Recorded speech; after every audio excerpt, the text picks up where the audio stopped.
The stone rolled away. But what came out wasn't what you've always been told.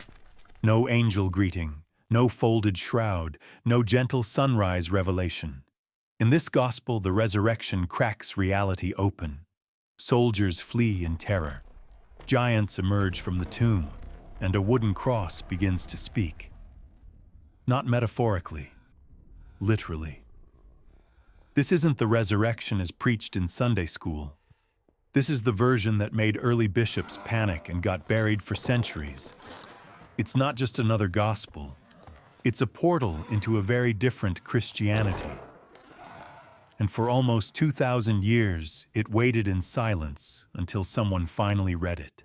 So take a breath. Breathe. Let the drama slowly. settle. We're not rushing through this. You're safe, and we're going to move slowly, like tracing a crack in stained glass with your fingertip. Because to understand what was lost, we have to listen carefully to what was once too dangerous to say aloud. It was found in a monk's tomb in Egypt, hidden among bones wrapped in silence. Just a few pages torn, brittle, incomplete. But what they described shook everything. The Gospel of Peter, long thought lost, told a resurrection story that didn't fit the mold. There were echoes of the familiar names, places a borrowed tomb, but they sat beside moments so surreal they felt almost cinematic. A cross that talks. A Jesus too tall for the sky. Roman guards watching in awe, not sneaking off in the night.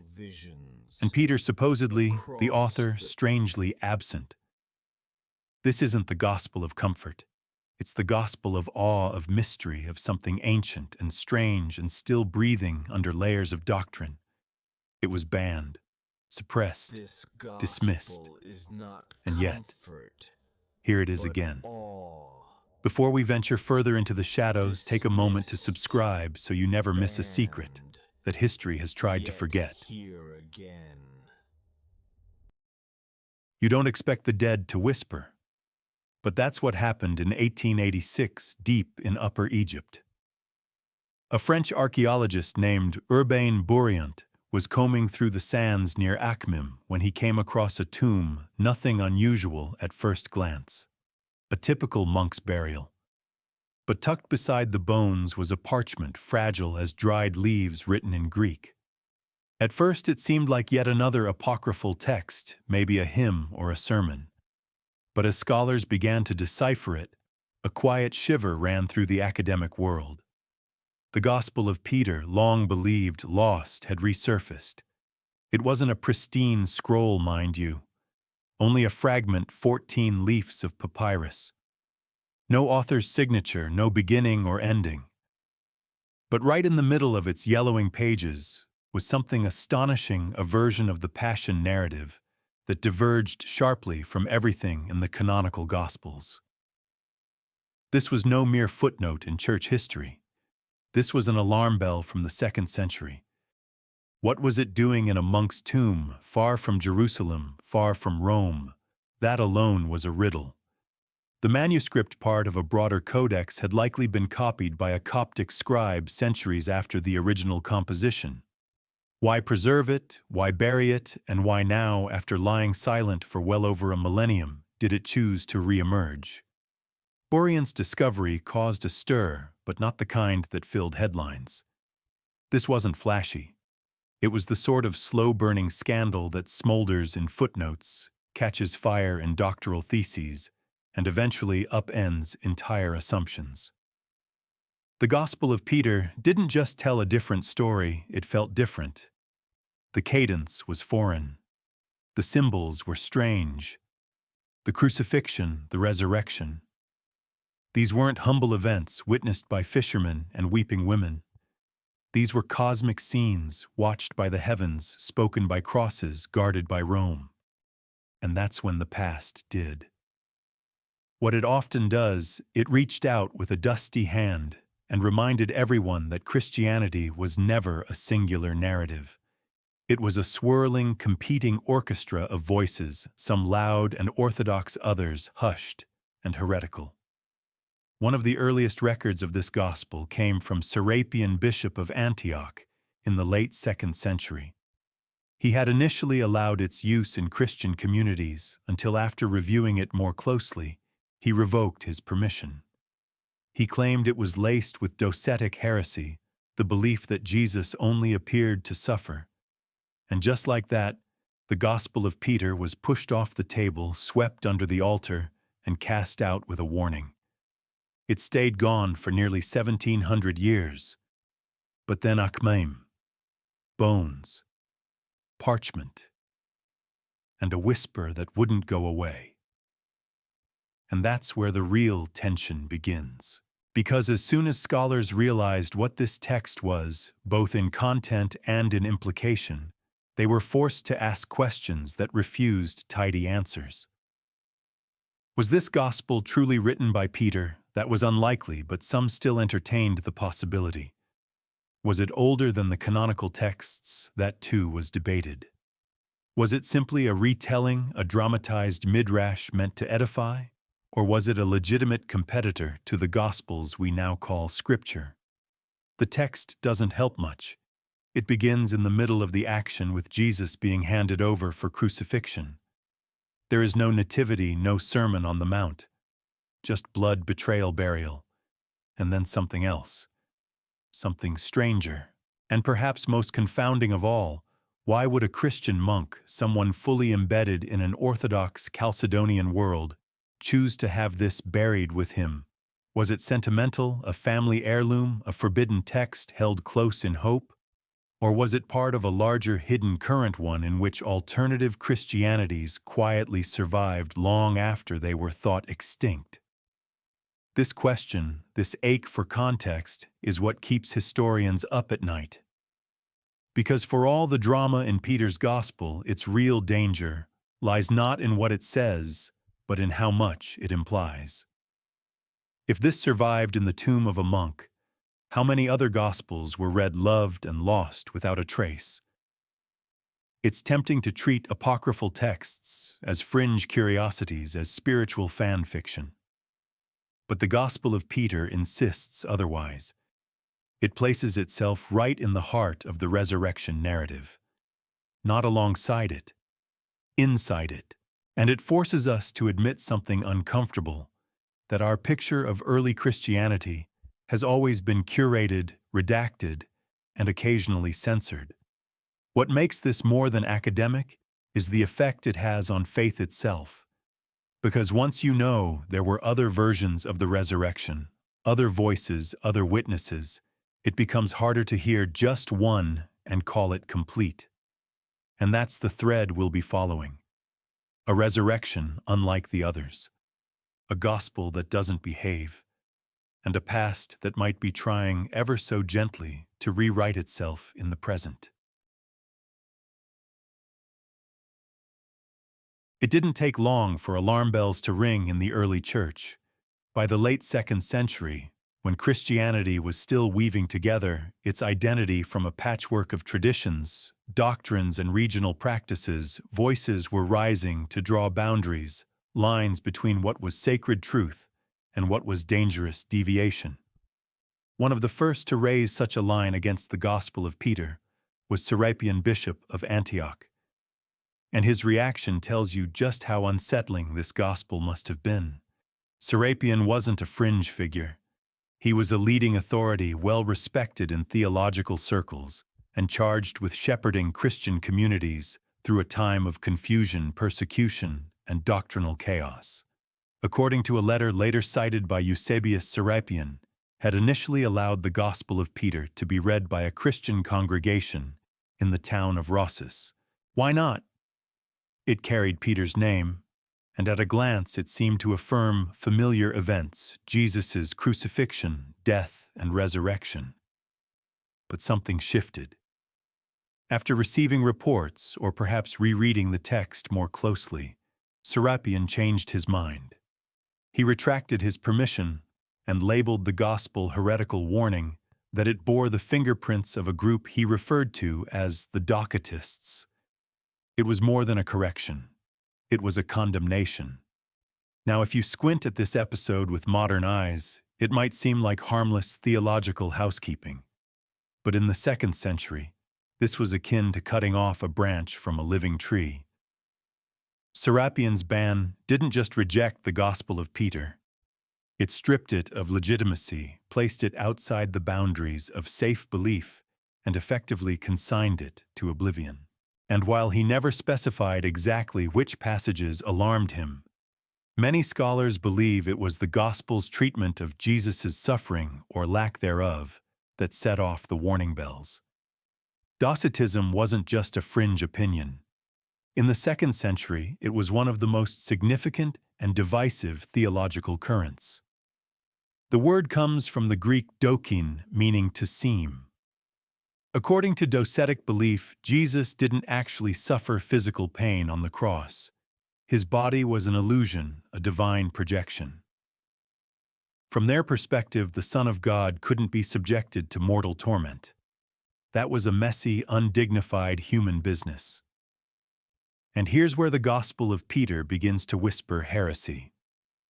In its depiction of the crucifixion, Jesus is eerily detached. He shows little agony.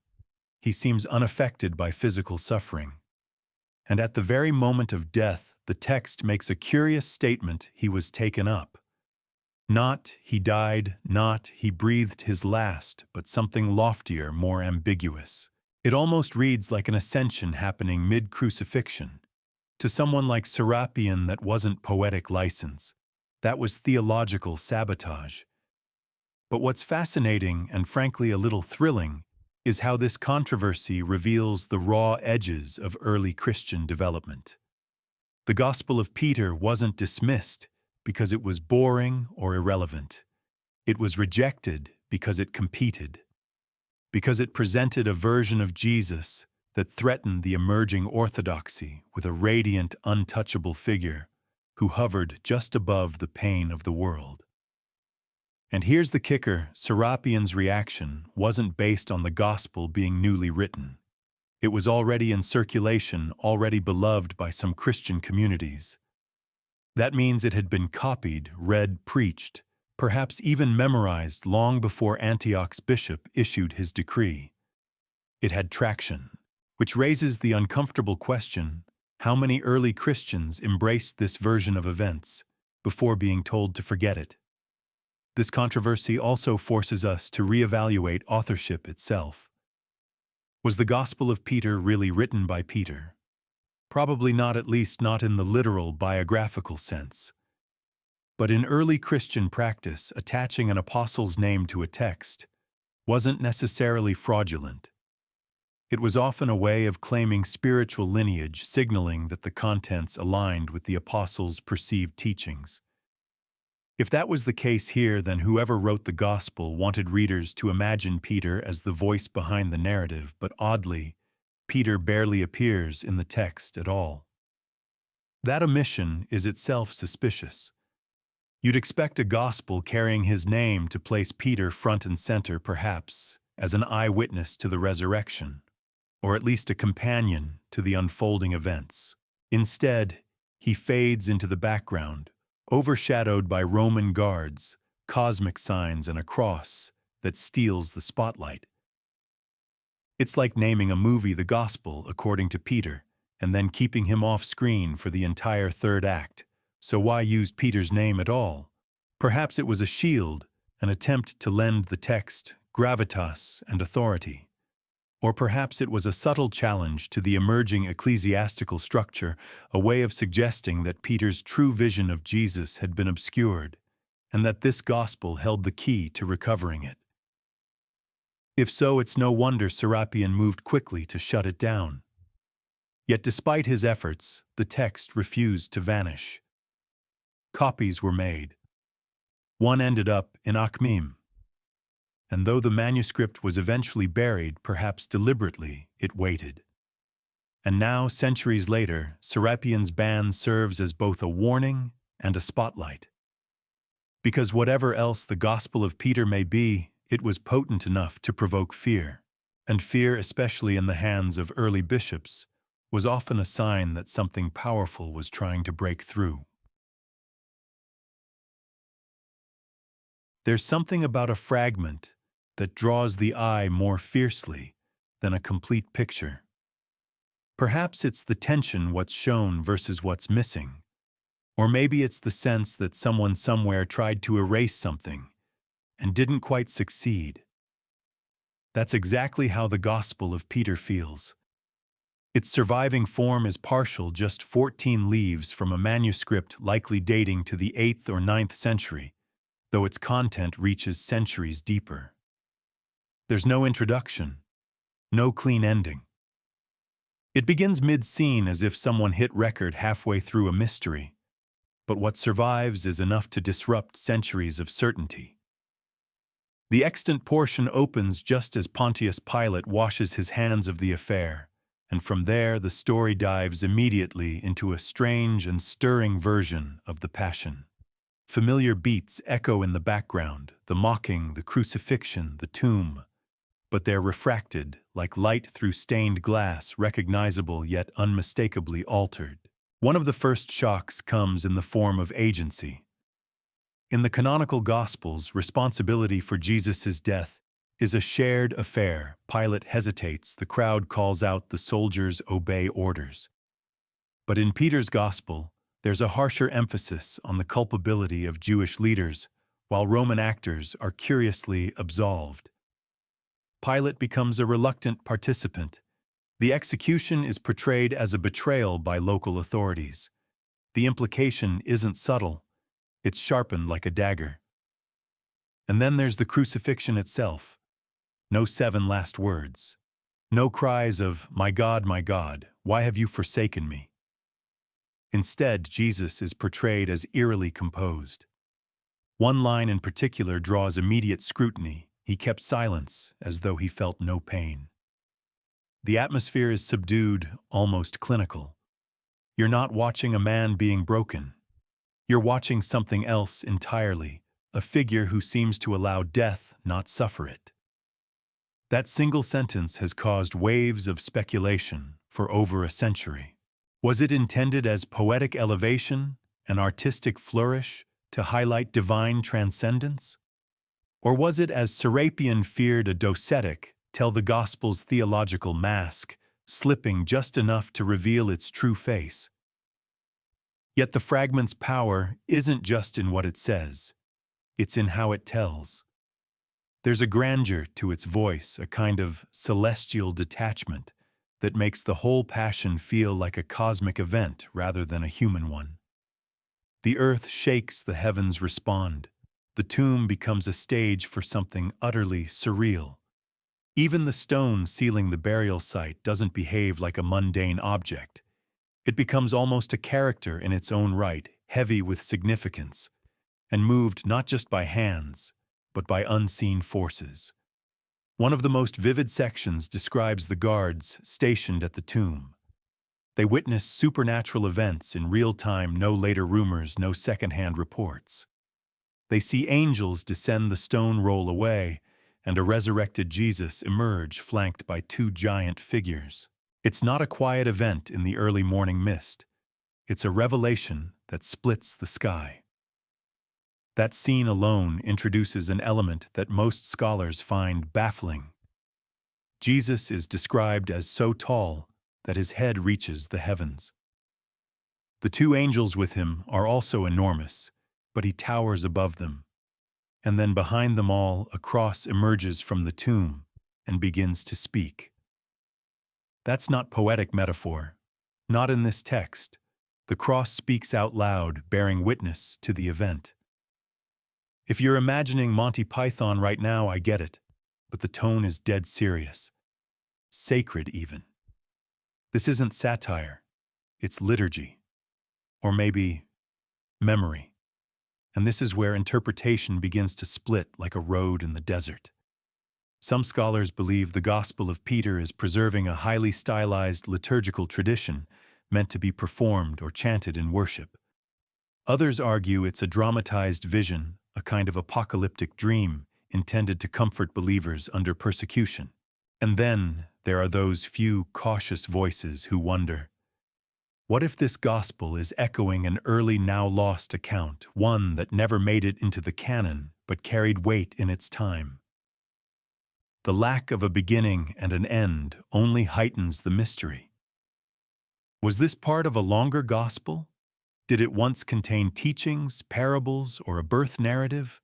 Or was it always this focused, a passion and resurrection scroll, a standalone meditation on death and divine return? You might be wondering why such a fragment matters so much, why scholars lose sleep over a few crumbling pages from a tomb in Egypt. The answer is simple because every gospel shapes reality, not just historically, but emotionally, spiritually, politically. The way the story is told affects how the story is believed. And when the Gospel of Peter tells it, the story feels different.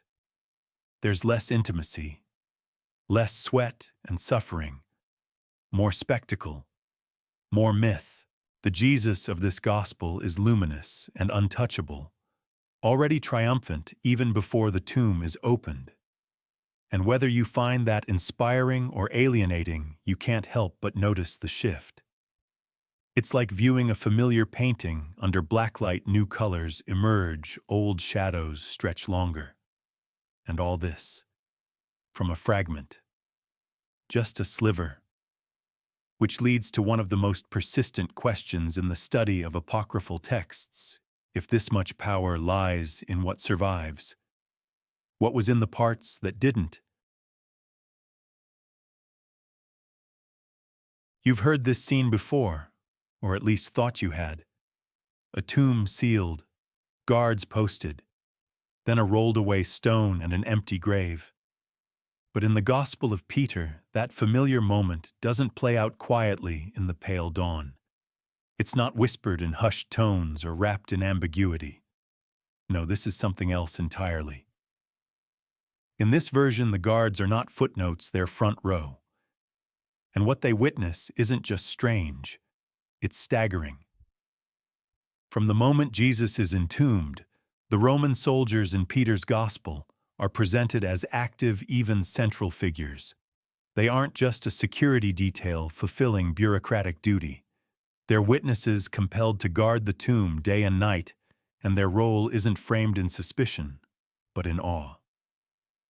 The text makes it clear these are the men who will see it happen. Not the women, not the disciples, not angels delivering private visions. No, these hardened imperial enforcers are the first to stand at the threshold of the supernatural. That's already a reversal. In the canonical Gospels, the guards are an afterthought.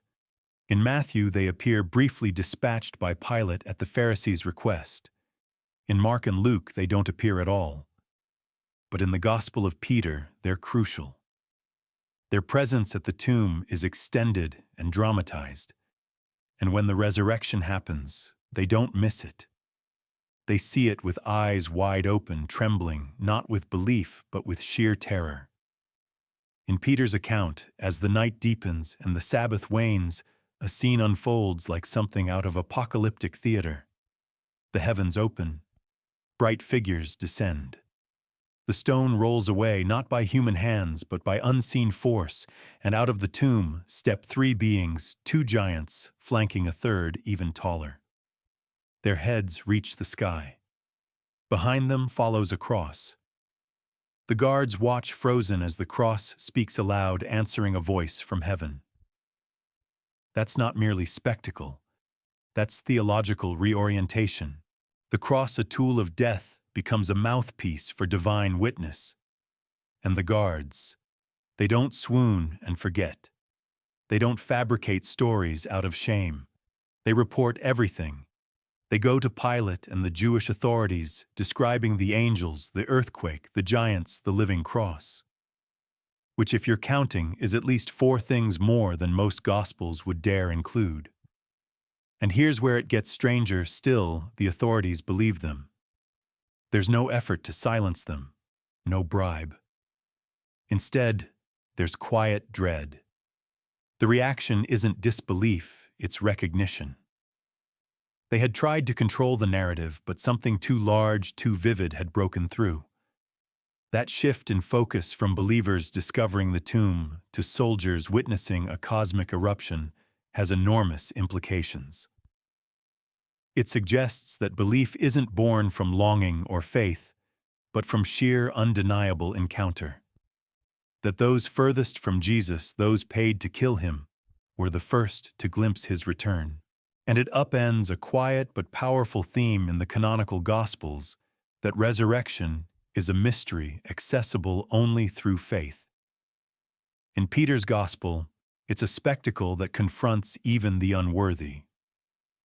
There's another implication here, though more subtle. By centering the guards, the Gospel creates a narrative foil. These are not his disciples. These are not the faithful. These are Romans men who represent the empire that executed him. And yet they bear witness. They tell the truth. Meanwhile, Peter, the supposed author, is conspicuously absent. It's almost as if the story is leveling a quiet accusation against the apostolic generation. Where were they when it mattered? Where were the loyal when the stone rolled away? And remember, this isn't just literary dramatization. This changes theological power dynamics.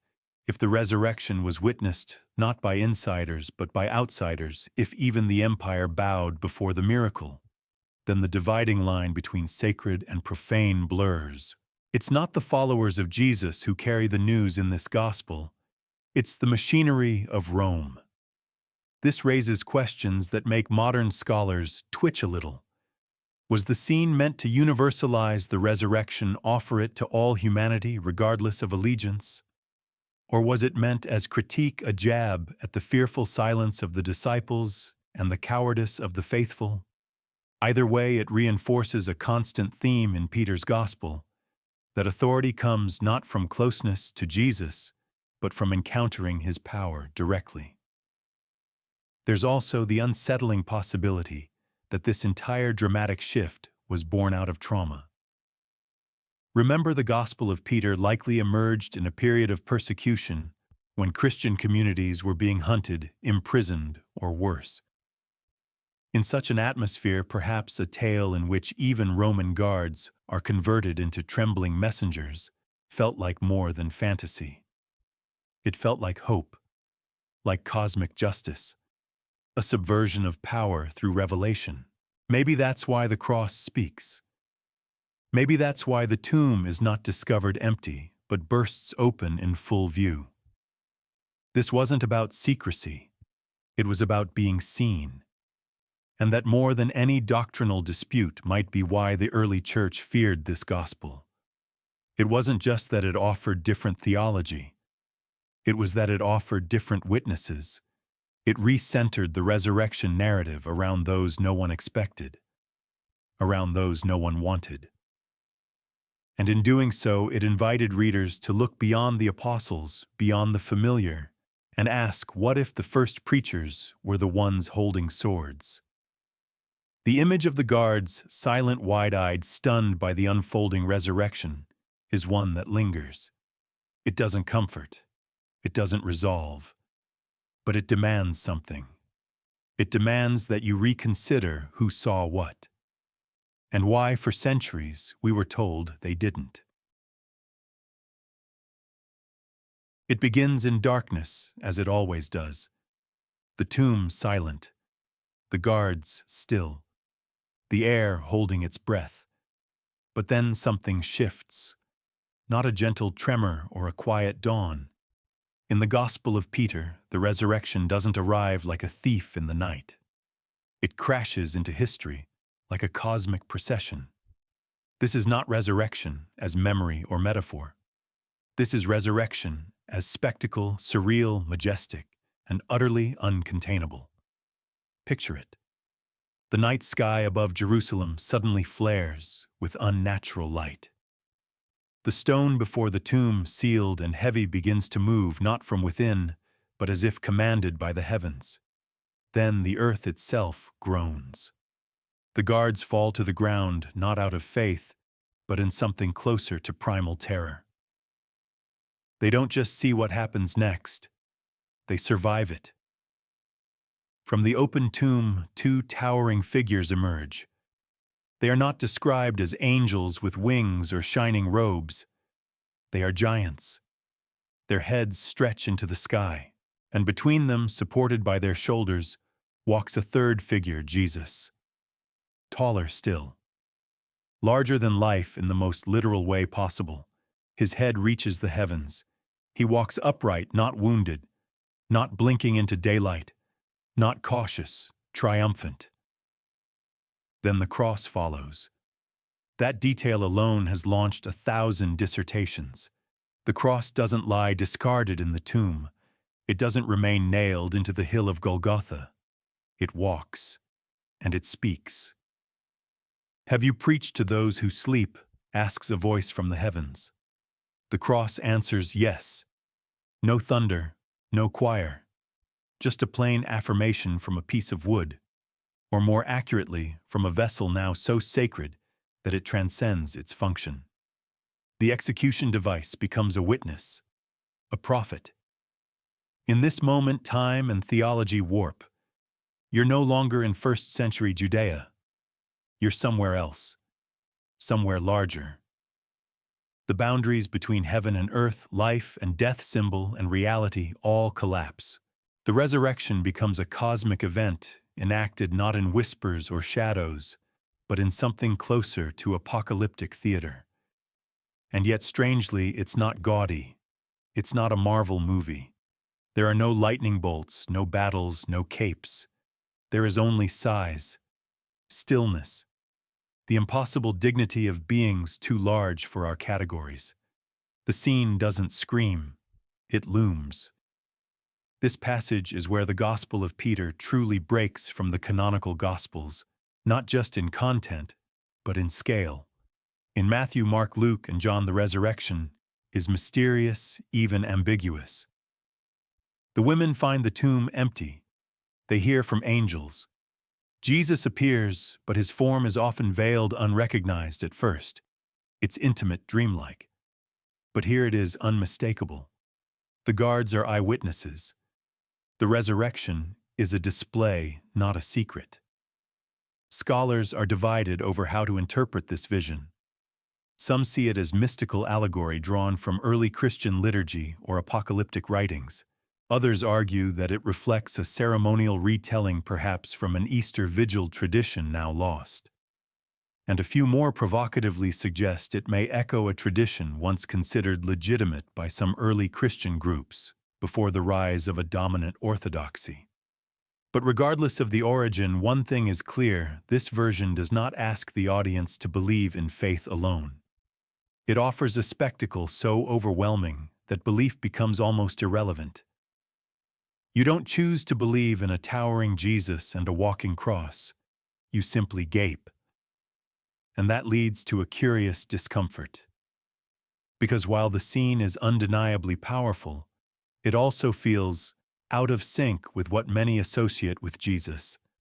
The humble teacher, the suffering servant, the man who weeps. Here there are no tears, no wounds, no sighs. This is the Christ as cosmic conqueror. Detached, dazzling, almost too immense to touch.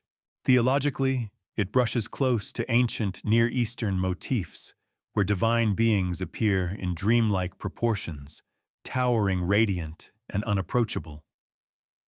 There's even an echo of the Book of Enoch, with its celestial figures descending to earth and interacting with mortals. The Gospel of Peter seems to speak in that same mythic language, one that early Christians knew well, and later Christians tried hard to forget. Why this imagery, why this scale? One theory is that it was meant as a rebuke not to unbelievers, but to rival narratives. A statement of power in a time of persecution. A declaration that Rome could kill the man, but not the force he embodied. That resurrection wasn't subtle. It was a rupture. And for those who preserved the text, copying it, hiding it, burying it in tombs, it may have been more than belief. It may have been survival. In times when the church fractured, when theology turned weapon, when leaders sought to crush deviant voices, the Gospel of Peter offered a different vision, a bigger one. One that said simply, you cannot silence something this large. It's tempting, of course, to view this all as metaphor. Jesus made larger than life, the cross speaking as a symbol of evangelism, the giant figures representing divine truth too big for earthly language. But the text offers no such safety net. It doesn't blink. It presents the scene plainly, even casually, as if to say this is what happened. Believe it or don't. And that's the most unsettling thing of all. Not the scale, not the surrealism, but the quiet confidence with which it is told. It should be ridiculous. A cross walking and talking. Wood moving on its own and replying to a voice from heaven. If it were in any other text, you might laugh. You might chalk it up to ancient dramatics or symbolic flair. But in the Gospel of Peter, it lands with a kind of hushed gravity. The moment is too still, too serious, too quietly confident to be dismissed as comedy or even metaphor. It's not trying to impress you. It's telling you a secret, and it doesn't care whether you believe it. The text does not give us a poetic description or stage direction. It simply says, the cross followed the three towering figures out of the tomb. And then it speaks. Have you preached to those who sleep, asks the voice from heaven. And the cross, without hesitation, answers yes. That's it. One word. But it's the kind of word that rattles theology like a loose stone in the foundation. Because if the cross is speaking, then it's not just an object anymore. It's a character, a witness, a messenger. The final instrument of execution transformed into a bearer of testimony. In most Christian thought, the cross is central but silent. It hangs in churches, rests around necks, towers, above hills. It's meditated upon, wept before sung about. But it doesn't speak. It cannot. Because it is wood, passive, helpless, the ultimate symbol of suffering endured. But in the Gospel of Peter, it walks behind the risen Christ like a herald or perhaps a survivor. And when it replies, it doesn't tell a story. It answers a question succinctly, firmly, and in the affirmative. That single word implies an entire subterranean theology. To preach to those who sleep, the phrase alone is dense with meaning. It recalls early Christian ideas of Christ descending into the underworld after death, the harrowing of hell. It suggests that while his body lay in the tomb, something else was happening below the surface. Not silence, not rest, but proclamation. That Jesus in those unseen hours wasn't absent. He was active, declaring victory, unlocking gates, disturbing the ancient sleep of the dead. And if the cross confirms this, then it too was present. It too descended. Or at least it carries knowledge of what occurred beyond the veil. In this telling, the cross is more than a tool. It's a vessel, perhaps even a companion. This echoes certain Gnostic and mystical traditions where objects are personified or where symbols gain sentience. In some Coptic texts, the cross is seen not just as wood, but as a cosmic being, an axis between heaven and earth, a bridge between the material and the divine. And here in Peter's Gospel, that motif takes shape without hesitation. Not explained, just present. It's this refusal to soften the scene that makes it so haunting. There's no wink, no as if or like unto. The cross simply speaks. It claims its authority, and then presumably falls silent once more. Of course, mainstream theology had no idea what to do with this. The canonical Gospels never even flirt with the idea of sentient objects. Jesus speaks.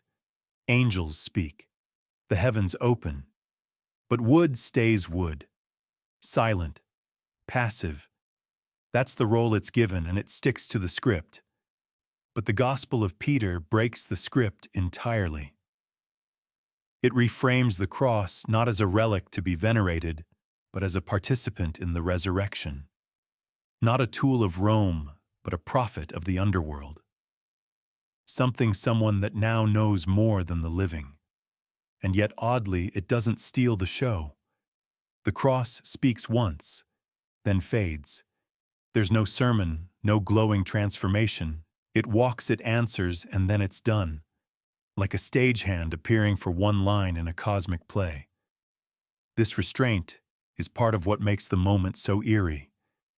If it had been embellished, if the cross had hovered or glowed or spoken in parables, it might have felt like myth.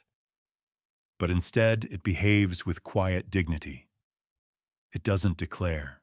It confirms. Yes, that's all. And it leaves you to wonder what else it might know. There's also a psychological edge to this moment. The crucifixion, especially for early Christians, was not just a historical trauma, it was a cosmic injustice. To see that instrument of death not just redeemed but resurrected, reanimated and speaking truth, there's something cathartic there, something radical.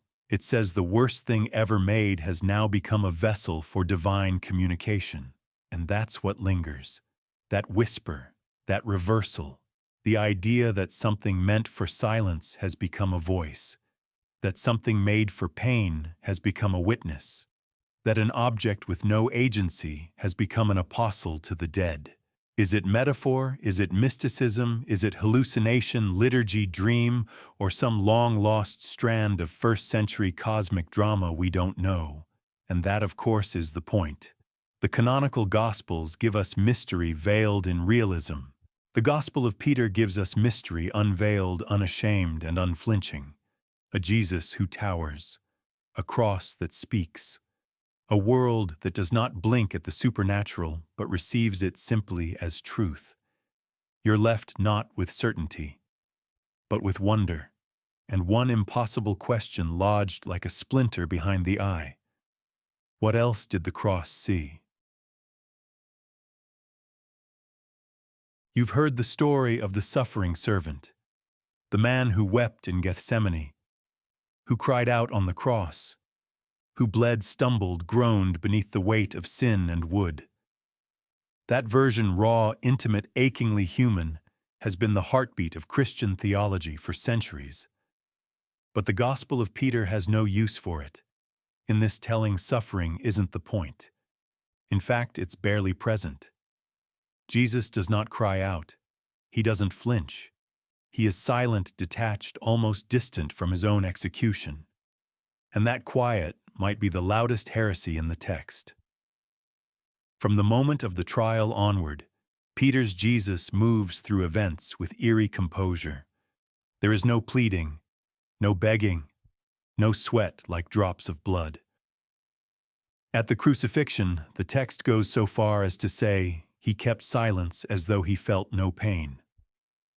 That line is a pivot, not just in tone, but in theology. Because if Jesus doesn't suffer, what happens to the entire narrative of redemptive agony? This portrayal aligns uncomfortably well with an ancient view called Docetism, a belief that Jesus only appeared to have a body, that he wasn't truly human in the flesh and blood sense, but more like a divine apparition. In other words, that the pain, the nails, the death, all of it was illusion. From the docetic perspective, the divine cannot suffer, the immortal cannot die. So what looked like crucifixion was more like a performance, real enough to be witnessed, but not experienced. It's this view that led early church fathers to treat the Gospel of Peter like radioactive parchment. Because if you take away Jesus' suffering, you take away more than a few emotional beats. You dismantle a core foundation of Christian theology, that God took on flesh, felt pain, endured humiliation, and died for humanity. If Jesus hovered above pain, immune, untouched, then what was sacrificed? What was redeemed? This question split the early church like a fault line. Some communities, especially those steeped in Greek philosophical traditions, found the idea of a suffering God intolerable. Divinity in their minds was unchanging, unmoved. So they embraced interpretations of Jesus that emphasized his transcendence. Others clung tightly to the humanity of Christ, not as poetic imagery, but as a brutal physical reality. Blood bruises breath. For them, anything less wasn't salvation, it was theater. The Gospel of Peter never outright declares Docetism, but it dances close to the edge. The lack of emotion, the absence of bodily reaction, the sudden line "he was taken up," used in place of "he died," all of it suggests a Jesus who is present in form but not in frailty. A figure who appears to go through the motions of crucifixion but never sinks into its agony. And yet, strangely, this version doesn't diminish him. It elevates him. Jesus becomes almost luminous in his detachment, like a star above a storm, like someone who was never really at the mercy of nails or men, but who simply allowed the scene to unfold calmly, precisely as part of a divine script. This changes everything about the mood of the Passion. In the canonical Gospels, it's a crescendo of tension and pain. In Peter's account, it's a procession, almost liturgical, almost serene. The guards carry out their duties. The people watch. Jesus says little, and then when the moment arrives, he is taken up and the skies begin to tremble. The callback here to the cosmic resurrection scene is unavoidable. The Jesus of Peter's Gospel is not a man who overcomes death. He's a being who brushes past it like mist. And perhaps that's the point. In times of persecution, when early Christians faced the very real threat of suffering and death, a Jesus who felt no pain might not seem cold or distant. He might seem victorious, a reassurance that their own agony was temporary, that beyond blood was transcendence. But there's another more provocative possibility. Perhaps the Gospel of Peter wasn't just offering comfort. Perhaps it was pushing back against a theology that had grown too focused on suffering, too fixated on crucifixion as an end rather than a passage. This Gospel shifts the lens. It refuses to zoom in on the wounds. It steps back and watches the whole story unfold in silence. And in doing so, it dares to ask, is pain necessary for divinity? That's not just a theological question, it's a cultural one. Across centuries, the image of the suffering Jesus has shaped art, music, ritual, and identity. Entire traditions of piety have grown around the crucified Christ, the weeping, bleeding figure nailed to wood eyes toward heaven. But what if the earliest believers, at least some of them, saw something else? The Gospel of Peter preserves that possibility, not just as a fringe theory, but as a once vibrant interpretation that existed before orthodoxy hardened. And while today we may find it jarring or even unsettling, it's worth asking why. Because maybe, just maybe, our discomfort reveals how deeply we've been shaped by one particular image of God, vulnerable, broken, nailed down. And maybe this gospel, strange as it is, offers an invitation to see another. Not a replacement, not a correction, but a reminder that even in the heart of agony there was still majesty, still silence, still something too vast for pain. Something changes when blame shifts. In the canonical Gospels, the trial and execution of Jesus is a tangled affair shared by many: Judas with his kiss, Pilate with his indecision, the crowd with its cries, the soldiers with their nails. It's a storm of complicity. But in the Gospel of Peter, the clouds part to reveal a very specific target. The Jewish authorities aren't just one voice among many. They are the architects of the crucifixion, the string pullers, the silent decision-makers behind the curtain. And the text doesn't merely suggest it. It emphasizes it, almost aggressively. From the outset, the Gospel of Peter rewrites the power dynamics of the Passion. The Romans, particularly Pilate, are portrayed as reluctant, even hesitant participants. Pilate himself washes his hands of the event, an image familiar from Matthew, but here it's magnified into a kind of spiritual distancing. He's not just obeying pressure. He's framed as someone almost sympathetic, almost innocent. The true villains, according to Peter's account, are the Jews, and more specifically, the Jewish elders, scribes, and priests. It's their decision, their desire, their orchestration. And while the canonical Gospels walk a careful line, perhaps in response to increasing tensions between early Christians and the synagogue, this Gospel charges straight through it.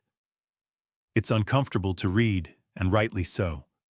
The language is stark, collective, accusatory, and it doesn't reflect the nuanced historical reality. The Romans alone held the power to execute. Crucifixion was not a Jewish punishment. It was a Roman tool of terror. Yet here in Peter's version, Rome's hands are scrubbed clean, while Israel's leaders are painted as both manipulative and malicious. Why would this gospel do that? Part of the answer lies in context. Scholars believe the Gospel of Peter may have emerged from an Egyptian Christian community during a time when tensions with Jewish groups were high. Christianity, still young and varied, had begun to define itself apart from Judaism. And like many breakaway movements, the need to draw clear lines often manifested as theological overcompensation. There's also the possibility that this portrayal was shaped by persecution. If the community behind the Gospel of Peter had suffered, if they'd been cast out, attacked, or rejected, they may have projected that pain backward onto the Passion narrative, recasting the trial of Jesus as a parable of their own rejection. But that doesn't make it harmless. The amplification of Jewish responsibility in this Gospel contributed, however indirectly, to a long and tragic legacy of anti-Jewish sentiment in Christian history. And that's the heavy shadow beneath the parchment. The realization that a text so surreal, so cosmic, so steeped in mystery also helped plant seeds of division that would bear bitter fruit for centuries. Yet within that discomfort lies something worth examining, because the Gospel of Peter doesn't seem interested in universalizing the guilt. It doesn't blame all Jews in the modern racialized sense. It singles out the leaders, the authorities, the powerful, the very people who had the most to lose from a man like Jesus claiming divine sonship and resurrection. And in that light, the Gospel isn't just vilifying, it's staging a confrontation. A theological showdown between two competing visions of truth, one rooted in law, order, and tradition, the other bursting forth from a tomb, head in the heavens, speaking cross in tow. This dramatic shift in blame also changes the emotional tone of the crucifixion. Without the tension of Pilate's judgment or the soldier's brutality, the focus narrows to betrayal. Jesus isn't overwhelmed by empire.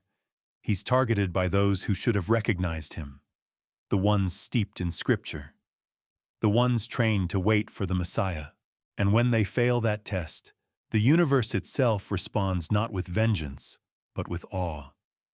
That's not to excuse the framing. It's simply to observe its function. This gospel wants to make a theological point, that the resurrection isn't a recovery from injustice. It's a revelation of blindness. That those who claim to see most clearly religious leaders, interpreters of prophecy, missed the divine standing right before them. There's a line buried in the middle of the account that captures this tragic irony. The leaders rejoiced at Jesus' death. Not relieved, not hesitant, rejoiced. That emotional charge transforms the crucifixion into something more than political execution. It becomes in this telling a spiritual failure of the gravest kind. And yet the gospel doesn't gloat. It doesn't declare victory. It simply recounts, quietly, unflinchingly, and then moves on toward the guards, the tomb, the impossible rising. In revisiting the role of the Jewish authorities, the Gospel of Peter doesn't just tell a different story. It reveals how stories are shaped by context, by fear, by fracture, by longing to understand why something so beautiful could be so violently rejected. And while modern readers must read it critically, even cautiously, it also invites us to ask how much of what we call gospel was shaped not by what happened, but by who needed to make sense of it. Because behind every resurrection, there is always a rejection. He washes his hands. That's the part everyone remembers. Pilate standing before the crowd offering Jesus or Barabbas, hearing the cries for crucifixion, and then with a theatrical splash of water absolving himself of the entire affair. In the canonical Gospels, it's a moment that hovers between guilt and helplessness. He could have stopped it. He didn't. But in the Gospel of Peter, that hesitation is no longer ambiguous. It becomes the Gospel's central act of imperial innocence. From the very beginning of Peter's account, Pilate is cast not as a villain, but as a man caught in the middle. He is hesitant to condemn Jesus, reluctant to act without pressure. He doesn't seek blood. He's not portrayed as cold or calculating. In fact, the text goes out of its way to highlight that none of the things which they accused him of did he answer. Pilate, seeing no guilt, pushes back only to be overruled by the Jewish authorities. This reallocation of blame isn't subtle. It's deliberate. The entire crucifixion becomes something the empire is drawn into against its will, as if Rome itself were a passive bystander, dragged into a theological conflict it didn't understand. Pilate resists. He complies only because the crowd and the elders demand it. And when the crucifixion finally occurs, the Gospel of Peter tells us that Pilate places a guard at the tomb not to suppress resurrection rumors, but to ensure no disturbance, a kind of bureaucratic afterthought, rather than a calculated cover-up. It's a portrait that would have baffled most Roman historians. Pilate, after all, was not known for his gentleness. The real Pilate, according to other sources like Philo and Josephus, was ruthless, provocative, and at times openly violent toward Jewish communities. His rule was marked by tension, not grace. But Peter's gospel sands off those edges. This Pilate is weary, almost mournful. And when the guards report the miraculous events at the tomb, Pilate doesn't scoff. He listens. So why rehabilitate Pilate? Why soften the face of empire? There are several possible reasons, none of them mutually exclusive. One of the most likely is historical survival. If this gospel was composed in Egypt or another Roman province at a time when Christians were still vulnerable to state violence, it may have been safer politically and existentially to distance Christianity's foundational event from imperial guilt. To frame the crucifixion as a uniquely internal betrayal carried out by religious leaders, not the empire. Blaming Pilate might have drawn attention. Blaming the priests kept it in-house. But there's more than strategy here. There's theology.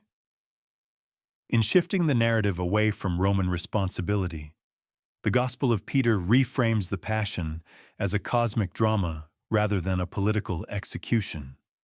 Jesus isn't dying because Rome feared rebellion. He's dying because of a deeper conflict between blindness and revelation, tradition and transformation. Rome, in this version, is just a backdrop, a neutral force manipulated by others. There's also the psychological pull of myth-making. Pilate as a character is tantalizing. He stands between power and conscience, between law and mercy. And the Gospel of Peter pushes him fully toward the latter. He doesn't fight for Jesus, but he doesn't destroy him either. He's the reluctant participant in a divine story that he cannot control. It's this version of Pilate that early Christian apocrypha would later seize upon. In some traditions, Pilate becomes a secret believer. In others, he's granted forgiveness, even sainthood in certain obscure corners of the Ethiopian church. The Gospel of Peter doesn't go that far, but it lays the groundwork. It shifts the weight of the crucifixion so subtly that you might not notice until you realize the cross in this story is borne more by religious betrayal than imperial oppression, and that shift ripples forward. If Rome isn't the killer, then Rome isn't the enemy. That opens the door to a more universal Christianity, a faith not bound to ethnic identity or national struggle, but one that can spread even within the empire that once held the nails. Still, there's an unsettling cost. By softening Pilate, the gospel also risks softening power. It paints an image of empire as a neutral instrument capable of doing wrong, yes, but only under pressure. It lets power off the hook. And in doing so, it raises difficult questions about complicity, about the quiet ways in which systems of violence can remain unchallenged, not through malice, but through indifference. The Gospel of Peter doesn't ask you to cheer for Pilate, but it does ask you to look again, to see not a tyrant, but a tired official shrugging under the weight of another execution, and that, depending on your view, may be more damning than outright cruelty. Because sometimes the worst decisions aren't made by monsters. Section 11. The women at the tomb. They were there, in all the Gospels, at the foot of the cross, at the sealed tomb, at the moment the stone rolled away. Mary Magdalene Mary, the mother of James Salome, names that echo through the centuries as the quiet bearers of resurrection's first whisper. But in the Gospel of Peter, they do not find the empty tomb. They do not hear angelic voices inside. They do not become the first evangelists. Instead, they arrive late, after the fact, and they weep not with joy, but with absence. This shift, though subtle, changes everything. In the canonical narratives, the women are central to the Easter story. Their presence provides continuity, devotion, and above all, witness. They are the ones who stayed when the disciples scattered, the ones who watched the crucifixion unfold, and then returned at dawn with spices and trembling hands. They are the first to receive the divine news, and the first to carry it. That centrality becomes theological. The resurrection was entrusted not to kings or priests or apostles, but to women.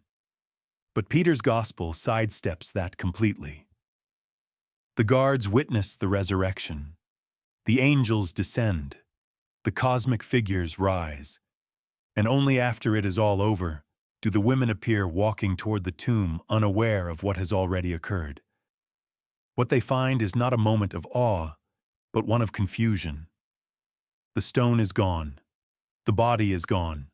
The tomb once sealed is empty. But no voice explains.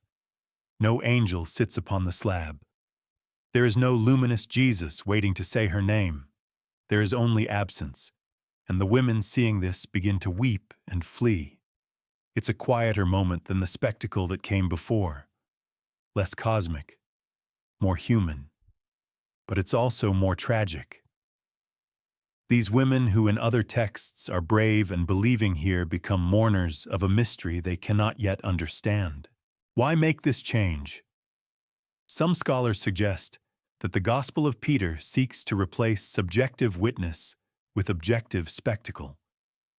That is, instead of relying on the emotional testimony of marginalized figures, it prefers the dramatic certainty of Roman guards and supernatural beings. The story becomes less about interpretation and more about revelation, undeniable, towering, cosmic. Others argue that this shift reflects a theological discomfort with the elevation of women in the resurrection story. By the time Peter's Gospel was written, debates over ecclesiastical authority were already underway. And in many communities, women were increasingly being edged out of leadership roles. To have them be the first to see the risen Christ, the first to proclaim it, that might have been too radical for some. So their role, once pivotal, is gently minimized. But even in that minimization, there is poignancy. Because the Gospel of Peter doesn't remove the women. It doesn't erase them. It simply places them at a distance, on the edge of the miracle. They're not part of the event. They're witnesses to its aftermath. And that change introduces a very different emotional texture. It becomes a gospel of delay. Where the canonical accounts place the women at the center of revelation, Peter's version turns them into seekers arriving too late, burdened with sorrow, trying to make sense of what's already vanished. Their spices are useless, their faith unfulfilled. And perhaps that's the point. Perhaps this gospel wants you to feel that absence more deeply, to sit with the dissonance of showing up faithfully and finding only silence. There's also a kind of realism in that, because for many believers then and now, resurrection isn't experienced in flashes of light and thunder. It's found in silence, in absence, in arriving late and wondering if you've missed something sacred.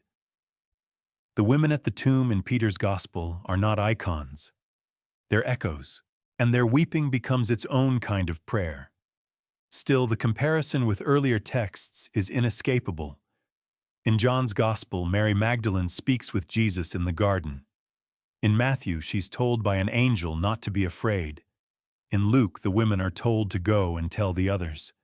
But in Peter's Gospel, no such commission is given. The resurrection has already moved on, vast and silent like a storm that passed through in the night. Even more curious is the absence of names. The Gospel of Peter does not tell us which women were present. They are the women who had come with him, but their identities blur. Mary Magdalene, so prominent elsewhere, is not mentioned at all. That erasure could be a simple narrative choice.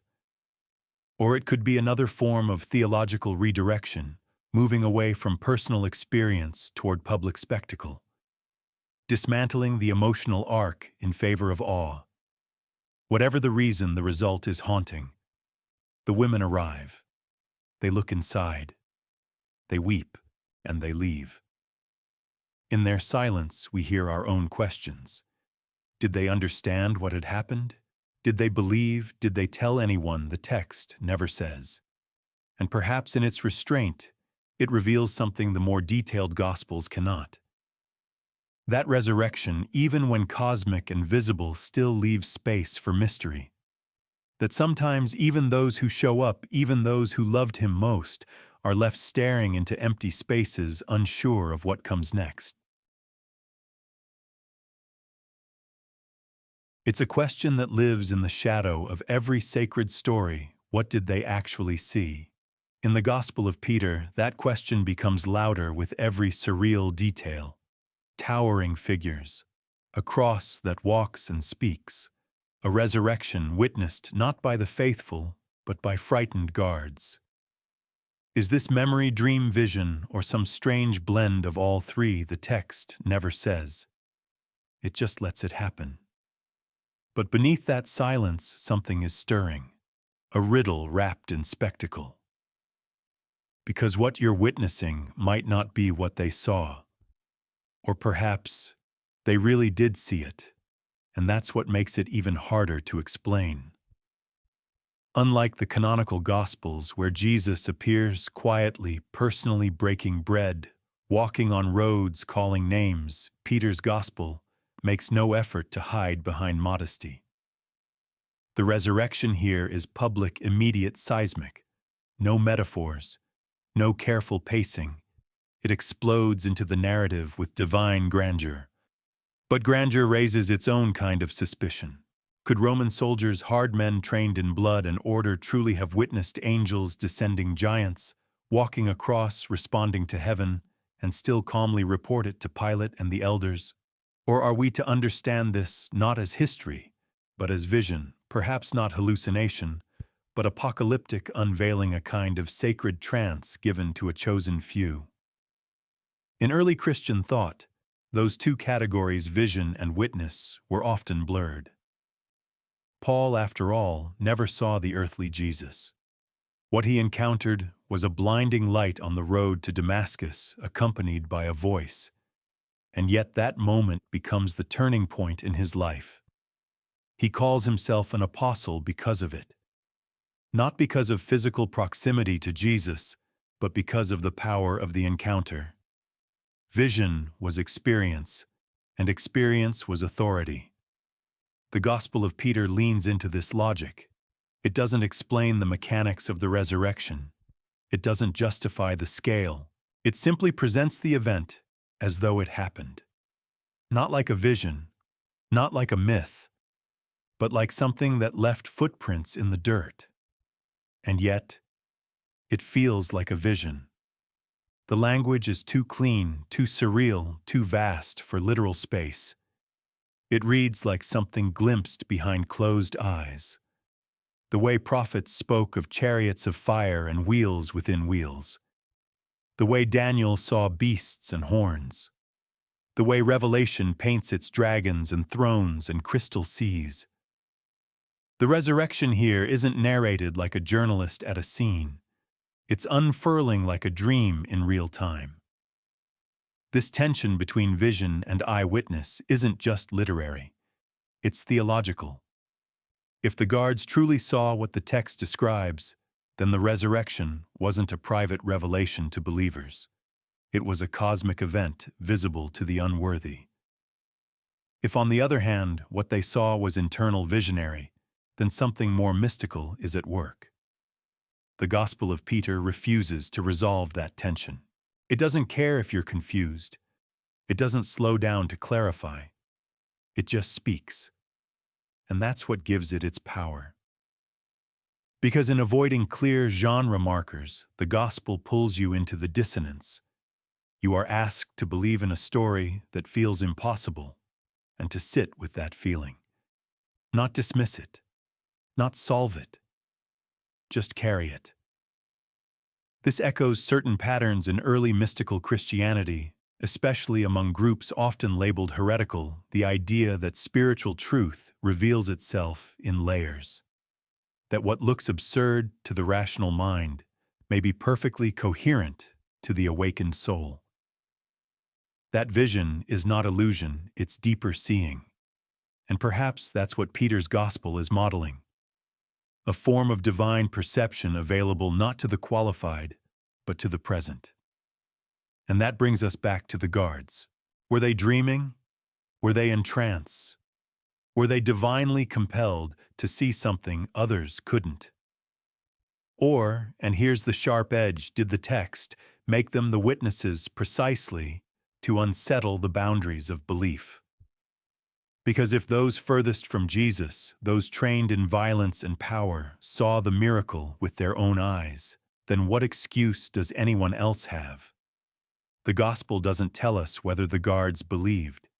It only tells us they reported what they saw. It's not faith that matters here, it's encounter. Compare this to the canonical Gospels where the resurrection unfolds in stages. An empty tomb, a gardener in the mist, a breaking of bread. There's space to wonder, to doubt, to disbelieve. Even Thomas needs to touch the wounds. But in Peter's version, there's no room for doubt. There's no waiting, no ambiguity. The scale of the event eliminates hesitation. And that, paradoxically, might be the most unsettling part. Because visions can be interpreted, eyewitnesses can be questioned. But when a story presents something too vast to be misseen, then disbelief isn't about the event. It's about you. So which is it? Was this resurrection a dream of grandeur, a vision granted to outsiders to shame the insiders? A liturgical drama performed in midnight vigils, or was it impossibly literally? What happened? The Gospel of Peter doesn't answer. It never even blinks. It just lets the event stand looming, waiting, unshaken. And maybe that's the point. That you are not meant to explain what they saw. You're only meant to decide if you believe they saw something. Because they never claimed to understand it. Only that it happened. It's the quiet, theological hum beneath the Gospel of Peter that finally begins to rattle as you read deeper. A kind of frequency you didn't notice at first, subtle, steady, strange. It's not shouted, it's not overt. But it's there unmistakably, the suggestion that Jesus did not truly suffer, that his body was different, that he was not quite flesh, at least not in the fragile, mortal sense we understand it. And the moment you hear that hum clearly, you're face to face with one of the earliest and most explosive heresies in Christian history, Docetism. Docetism takes its name from the Greek word dokein, to seem. It was never a formal movement with a capital D. There were no Docetist churches, no official manifesto.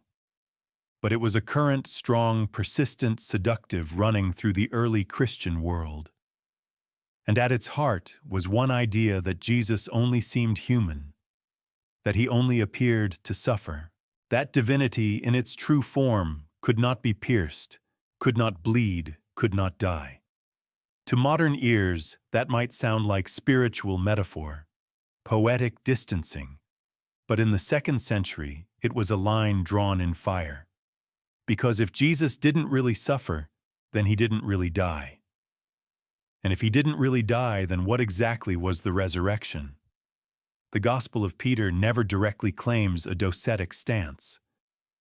It doesn't say this is illusion. It doesn't offer the kinds of philosophical justifications you'd find in later Gnostic texts. But the signs are all over the parchment. Jesus is silent on the cross. He appears detached, unfazed. The line "he felt no pain" is presented as narrative fact, not theological conjecture. And at the moment when death should arrive, when breath should fail, and body should slump, it simply says he was taken up. Taken up. Not died. Not gave up the ghost. Taken. The implication is subtle but seismic. It suggests an escape, not an end.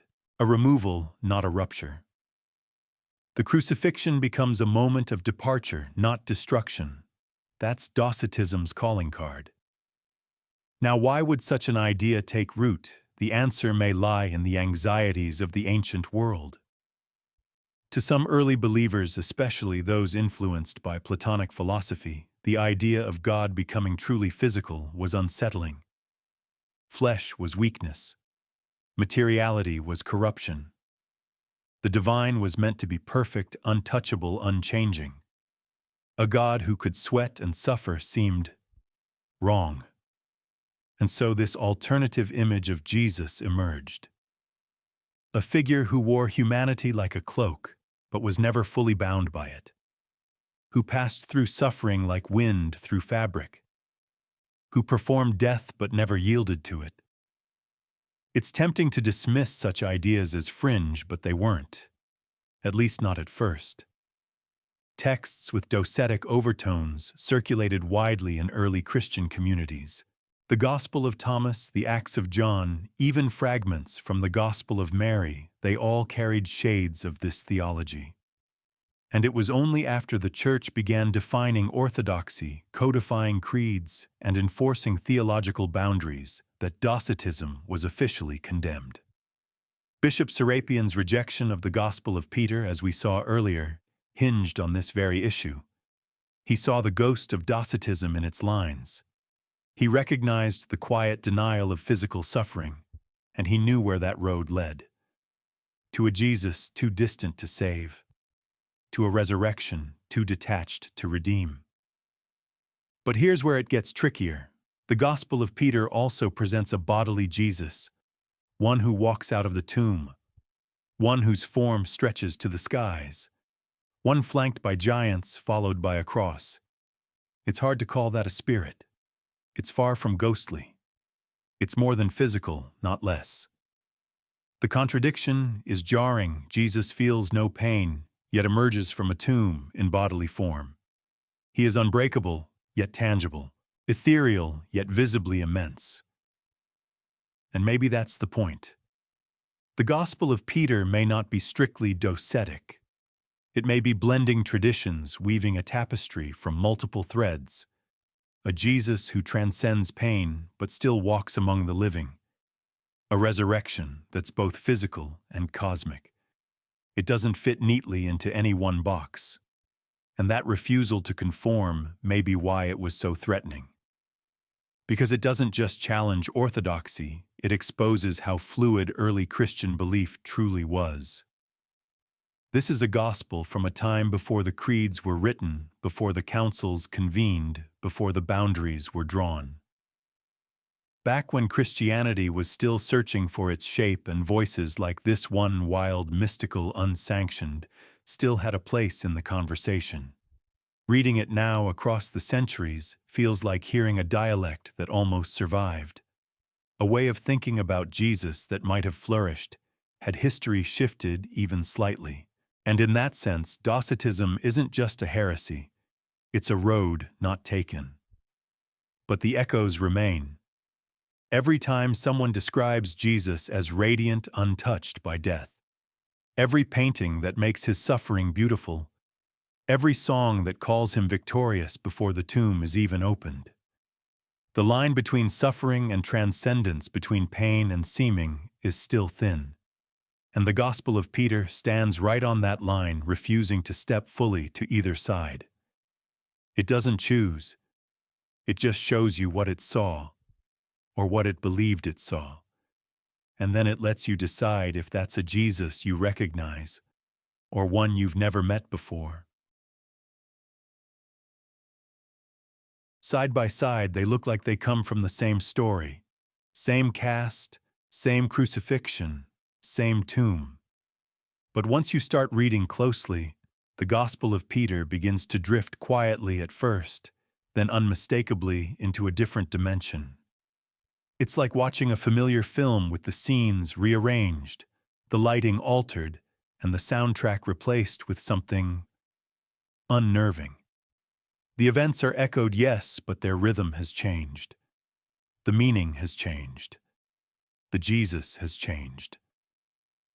In Matthew, Mark, Luke, and John, the crucifixion unfolds with flesh and blood realism. Jesus is arrested at night, brought before Pilate, flogged, mocked, crowned with thorns. His body is broken. He cries out from the cross, quoting Psalms, expressing abandonment, thirst, even forgiveness. There are witnesses, his mother, the beloved disciple, the centurion. When he dies, it is dramatic and human, underscored by blood and silence. In Peter's Gospel, those familiar beats are stripped down, like scaffolding removed from a building that never wanted it. Jesus offers no final words. He shows no pain. The crucifixion is clinical. The narrative moves with eerie detachment, as if watching the scene through glass. When Jesus dies, there is no cry. No, it is finished. Just he was taken up. 4 words that erase the breath, the agony, the surrender. Already you're in another theological world. Then comes the burial. In the canonical Gospels, Joseph of Arimathea boldly claims the body, wraps it in linen, and lays it in a rock-hewn tomb. The women see where he's laid. They prepare spices. The narrative slows, reverent, allowing the weight of death to settle. Peter's account moves faster. Joseph is still present, but he is called the friend of Pilate, an unusual title never used elsewhere. He begs for the body, and Pilate grants it without hesitation. The burial is swift. The guards are posted immediately. There is no lingering grief, no vigil. Just the closing of the tomb and the uneasy night that follows. Then, of course, the resurrection. This is where the Gospels diverge, not just in tone, but in scope. In the canon, the tomb is found empty in the early morning. An angel or two greets the women. Jesus appears quietly, almost shyly. He is mistaken for a gardener. He walks alongside disciples without being recognized. He cooks breakfast on the shore. It is intimate, close, almost secret. Peter's gospel stages it differently. It does not hint at resurrection. It announces it with towering figures, cosmic proportions, and a cross that speaks. It is not revealed by inference. It is seen in full daylight by guards who have no reason to believe. There is no ambiguity, no secrecy, no post-resurrection appearances behind locked doors. Only the raw majesty of a Jesus too tall for the sky. Even the roles of supporting characters shift. Pilate, vilified or reluctant in the canon, becomes an almost sympathetic figure here. The Jewish authorities are not just opponents, they are the architects of death. The women who serve as first witnesses in Matthew, Mark, and John are demoted in Peter's version to latecomers, silent observers, to an already vanished miracle. This rearrangement isn't accidental, it's theological. The Gospel of Peter seems less interested in historical memory than symbolic statement, where the canonical Gospels dwell in human pain and individual encounter. Peter's Gospel steps back, tilts upward, and turns the Passion into cosmic theater. You see this in how it handles the cross itself. In the canon, the cross is a brutal tool emblematic of Roman cruelty. In Peter's version, it becomes a living thing. It walks, it speaks, it testifies. It is not an object of shame. It is a character with voice and agency. That alone reorients the narrative. The cross is not merely endured, it is transcended. One might argue that the canonical Gospels emphasize kenosis, self-emptying humility descent. Jesus suffers, submits, dies. The Gospel of Peter reverses that current. It flows with apotheosis, rising triumph, the impossible made visible. In the canon, the resurrection is quiet. In Peter, it's seismic. So which is truer, that depends on what you think a gospel is for. If it's to record what happened, then the canon with its grounded humanity, overlapping details, and narrative consistency makes a strong case. But if it's to reveal what it meant, then Peter's gospel offers something else, an image of Christ, untouchable by death, unbroken by pain, and witnessed by enemies, too stunned to lie. Of course, orthodoxy didn't choose Peter's version. The Church, through councils and creeds, leaned toward the Gospels that gave Jesus human breath, bruised knees, and one final cry into a dark sky. But the Gospel of Peter remains. Unearthed in Egypt, preserved in a monk's tomb, a strange mirror held up to stories we thought we knew. It doesn't overwrite them. It doesn't even argue with them. It just stands beside them, taller, stranger, quieter, and waits for us to notice what's missing, or what was never there to begin with. The Gospel of Peter may be the loudest of the forgotten voices, but it was never alone. Across the sands of Egypt, in the catacombs of Rome, and hidden within the pages of long-buried codices, other apocryphal Gospels whispered their own versions of the resurrection. Their voices were varied, some ethereal, some bizarre, some almost comically surreal, but together they formed a constellation of early Christian imagination that reached far beyond the canonical four. And when you listen closely, you begin to hear the echoes, resonances that stretch across forbidden texts and suppressed visions, each one glimmering with fragments of a different Christ. Take the Gospel of Nicodemus, also known as the Acts of Pilate. It emerged a few centuries after Peter's Gospel and claims to expand the story of Jesus' trial and resurrection. Like Peter, it gives Pilate a starring role. But in this version, Pilate becomes almost sympathetic, even reverent. He defends Jesus before the Roman emperor. He writes letters describing miracles. And most strikingly, the text includes a vivid descent into hell, Jesus breaking the gates of Hades, freeing the patriarchs, defeating death itself, in a kind of divine jailbreak.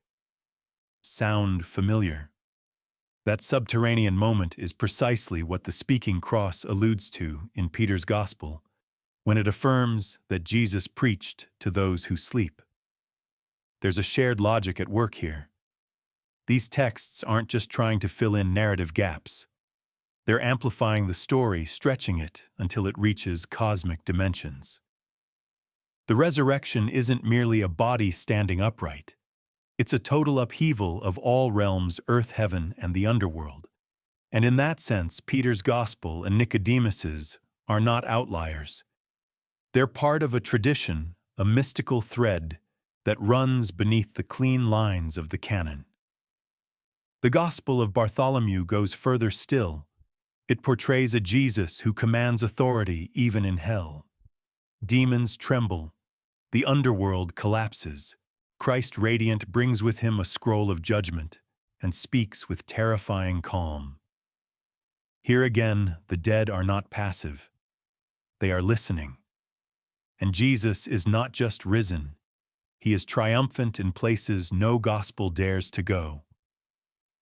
Then there's the Epistle of the Apostles, a strange blend of apocalypse and gospel.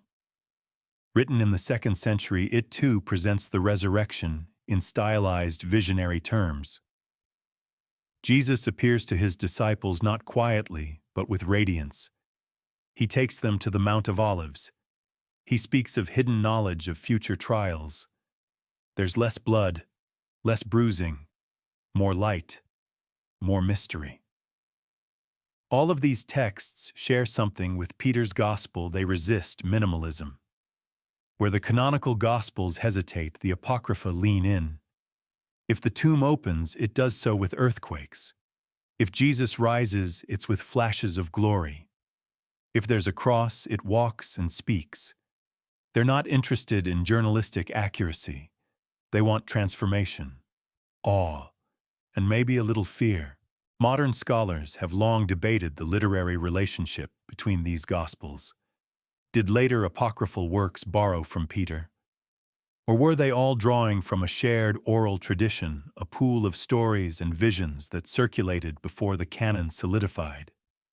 The answer remains elusive, but one thing is certain: Peter's Gospel was not alone in imagining resurrection as something more than a single man waking up in a quiet garden. And then there's the question of why these narratives all move in that direction. One theory is liturgical. These dramatic images may reflect early Christian worship practices, especially in regions like Egypt or Syria, where mystical traditions flourished. The speaking cross, the descending Christ, the triumph in hell, these weren't just stories. They were performed, sung, enacted in the flickering candlelight of midnight vigils. Drama was theology. Spectacle was truth. Another theory is psychological. In a time of persecution, when believers faced imprisonment, torture, or death, a Jesus who bled quietly might have felt too small. But a Jesus who exploded from the tomb with cosmic power, who shattered the gates of Hades, who stood taller than angels and walked with the cross beside him, that was a Christ who could conquer not just sin, but empire. And so these echoes multiplied. The Church, of course, tried to contain them. Councils declared which Gospels were authentic. The rest were apocrypha, hidden things. Some were burned, others simply faded. But they were not erased completely. Manuscripts slipped through, monks copied texts in secret, fragments survived in tombs, and when they re-emerged centuries later, they brought with them the forgotten music of early Christian diversity. Today, scholars sift through them with care. Some are dismissed as devotional fiction. Others are mined for lost theology. A few are simply too strange to categorize. But what's clear is this: the Gospel of Peter was never an isolated heresy. It was part of a conversation, one the early church tried hard to end, but never quite could. Because truth, it turns out, is not always delivered in canon. Sometimes it lingers in the shadows, in broken scrolls, in forbidden hymns, in a cross that dares to answer from the tomb. And whether these Gospels record literal events or visionary truths, they all agree on one thing: the resurrection was not a whisper. It was a roar. At some point, you have to stop and ask why this, why giants, why a talking cross, why a Jesus whose head pierces the heavens like a pillar of light. It's not that ancient people didn't understand metaphor. They weren't gullible. They weren't staring wide-eyed at parables thinking they were press releases. But the Gospel of Peter leans into imagery so outrageous, so magnificently surreal, that it demands interpretation. You can't read it straight. Or more uncomfortably, maybe you're supposed to. The towering resurrection scene with its immense angelic figures and mobile crucifix doesn't match any known tradition, from Jewish apocalyptic literature or Greco-Roman myth. It sits in a genre almost all its own, too vivid to be liturgical poetry, too precise to be pure vision, too strange to be history. But in the ancient world, these categories weren't mutually exclusive. Symbol was how you told the truth, when facts weren't enough. And in the Gospel of Peter, truth is enormous. Let's begin with scale. Why make Jesus taller than the sky? Ancient cosmology often equated physical size with authority. In apocalyptic texts like 1 Enoch, giants appear as powerful, often corrupted hybrids, forces that disturb the divine order. But inverting that imagery, Peter's Gospel uses towering size to represent dominion. Jesus isn't just alive again, he's cosmic, planetary, divine in a way that dwarfs every previous appearance. He is no longer contained by human proportion. He was humbled. Now he's beyond comprehension. There's a strange reassurance in that, especially for a persecuted community. A God who towers is a God who cannot be crushed. A Jesus who steps out of the tomb like a colossus isn't just risen, he's untouchable. The suffering may have been brief, the silence temporary, but now the resurrection shines at a scale no empire could hope to match. And then there's the cross. Even in later Christian art, the cross remains a symbol of stillness. It does not move. It is mounted, carried, venerated. But it does not walk, and it certainly does not speak. So when the cross in Peter's Gospel trails behind Jesus, standing upright and giving verbal testimony, it crosses a line from symbol to character. And that's where things get slippery. Because now the text invites a new question: was this vision meant to be read literally or liturgically? Some scholars suggest the imagery reflects early Christian worship practices, Easter dramas performed in caves or catacombs, where statues or processional crosses might have played an active, even vocal role. Others read the cross as theologically personified, a kind of living relic, a witness to both death and resurrection. Not unlike the veil in the temple or the blood on the lintel, the cross becomes part of the divine narrative, bearing not only wood, but memory. Still others argue this moment is pure apocalypse, like the beasts in Daniel, like the woman clothed with the sun in Revelation. The cross here is part of a vision, one too layered for simple explanation. It speaks not because it's logical, but because truth sometimes needs a voice we're not prepared to understand. There's also a deeper layer, the possibility that such imagery functioned as a kind of coded resistance. In a world where Christian communities were crushed beneath Roman law, where gathering could mean imprisonment and naming Christ could cost your life, the idea of Jesus returning this way, massive, radiant, and flanked by impossible forces, wasn't fantasy. It was protest, a declaration that the empire's story was not the final one, that even crucifixion could be undone not with violence but with majesty. The Gospel of Peter, in that sense, becomes a kind of visual theology. It doesn't argue, it reveals. And the images it uses, cosmic Jesus, living cross, silent, suffering, awestruck guards, aren't meant to be footnotes. They're meant to lodge in your mind, like dreams you can't quite forget. And isn't that how memory works? No one remembers the crucifixion chronologically. No one wakes up quoting chapter and verse. What lingers are the images, the thorns, the nails, the empty tomb, the sound of the stone rolling away, the moment when dawn split the sky. In Peter's Gospel, those moments are heightened not to distort, but to emphasize, to make sure you never forget what it felt like to hear, even secondhand, that death itself had blinked. But here's the twist. Despite its epic tone and grand visuals, the Gospel of Peter doesn't embellish everything. There are no fire-breathing dragons, no wheels within wheels, no heavenly cities descending. The imagery is specific, controlled. It's the resurrection that gets the spotlight. That moment, Jesus rising, giants flanking, cross-speaking, is the epicenter of meaning. Everything else is quiet. The crucifixion sparse, the burial simple, the women silent. Only the resurrection erupts.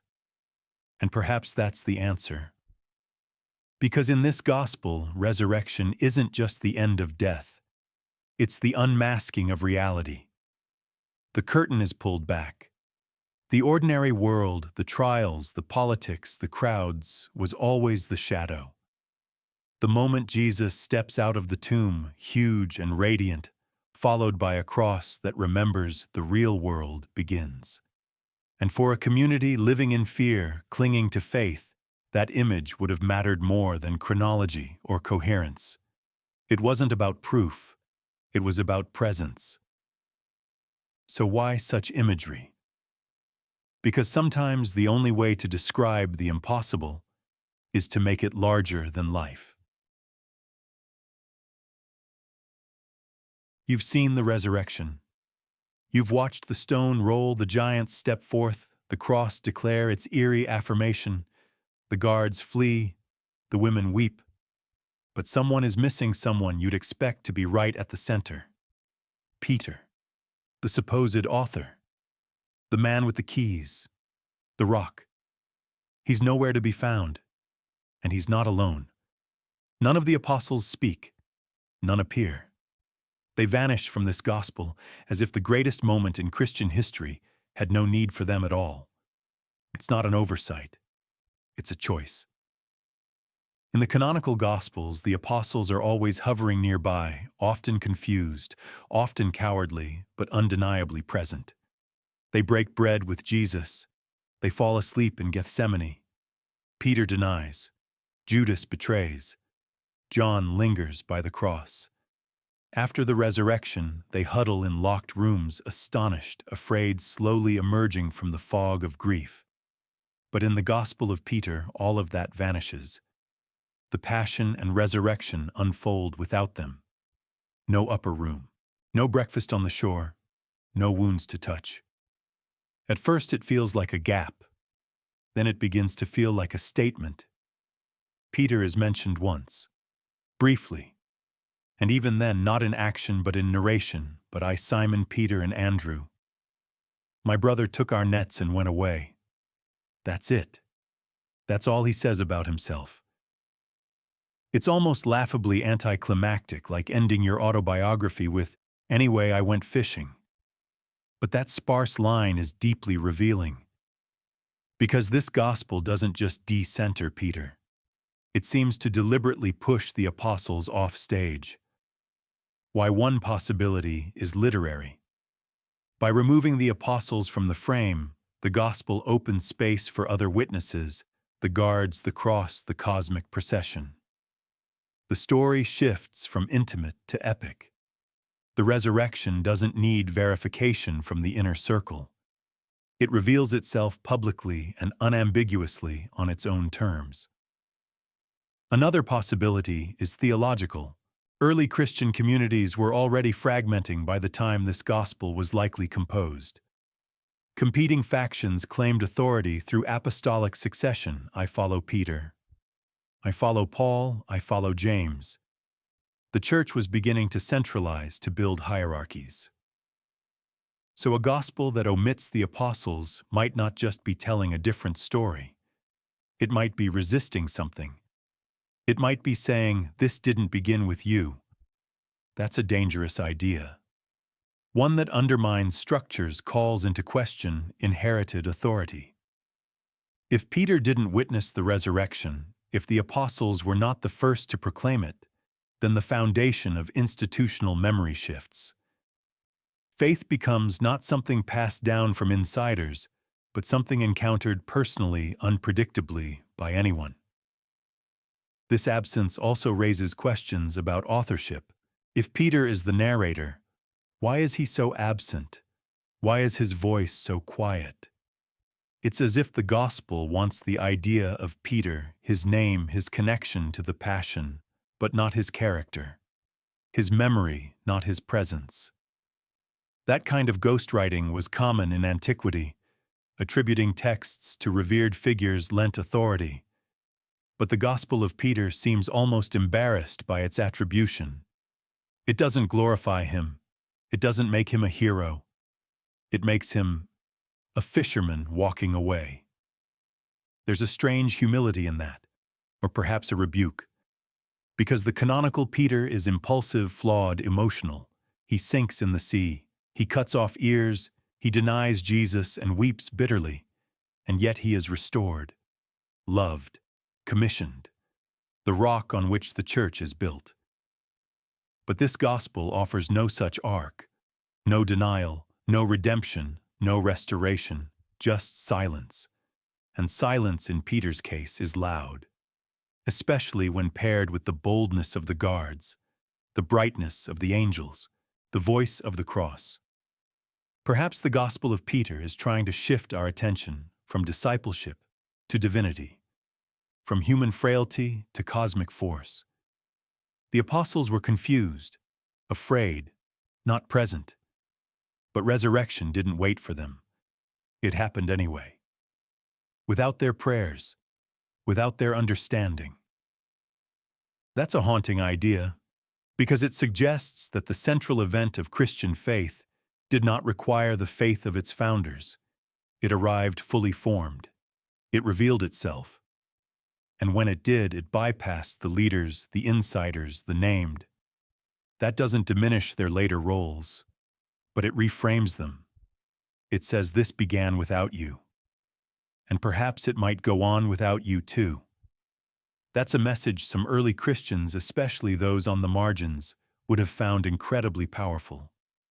In an age of rising ecclesiastical control, where bishops were gatekeepers and apostolic lineage was everything, this gospel whispered another way. A story that began not with the chosen 12, but with soldiers, with silence, with signs too massive to be hidden, and with a narrator who steps aside and walks away with his nets. It's easy to miss him, but that's the point. It's easy to think of Scripture as permanent. Words etched in stone, bound in leather, shelved in churches, where sunlight and dust settle quietly on the pews.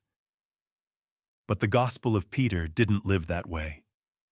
It didn't thrive in cathedrals or echo in Sunday morning homilies.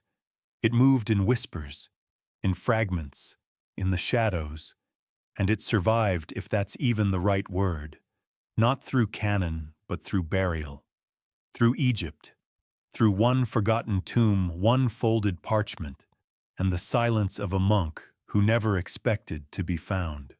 It was 1886 when French archaeologist Urbain Bourriant made the discovery at Akhmim, a town nestled along the Nile in Upper Egypt. He wasn't looking for an apocalyptic gospel. He wasn't chasing heresy. He was excavating a necropolis cataloging the dead.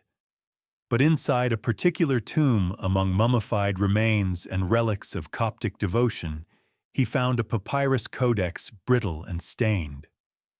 The handwriting was Greek, the format distinctly Christian, and as scholars later unraveled its contents, it became clear this was the long-lost Gospel of Peter.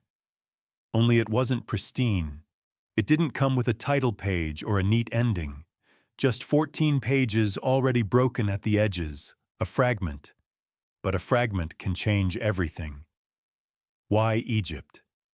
That's the question that looms behind so many discoveries of early Christian texts. The Nag Hammadi Library, the Gospel of Thomas, the Gospel of Mary, the Book of Enoch. Time and again, it is Egypt, dry, remote, and strangely generous with its sand, that yields these alternate voices. And the reason isn't just environmental, though the arid climate certainly helped preserve delicate parchment. It's cultural.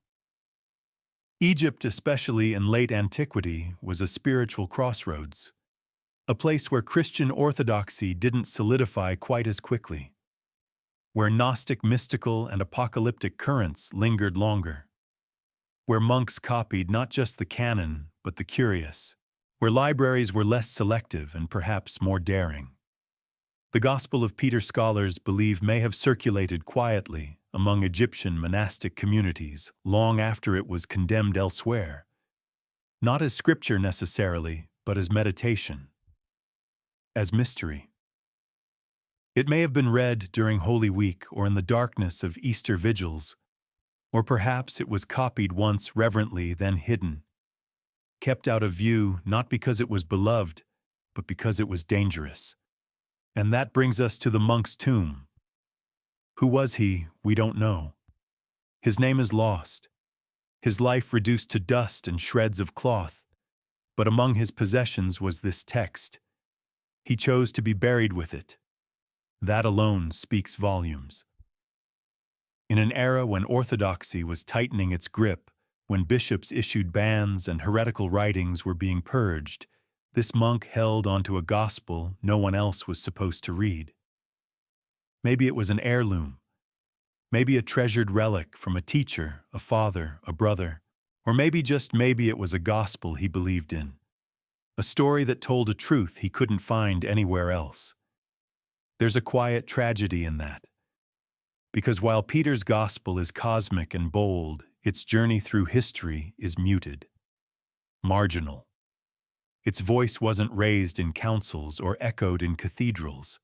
It was wrapped in cloth, hidden beneath dust, and left to sleep for over 1,000 years, until the tomb opened again.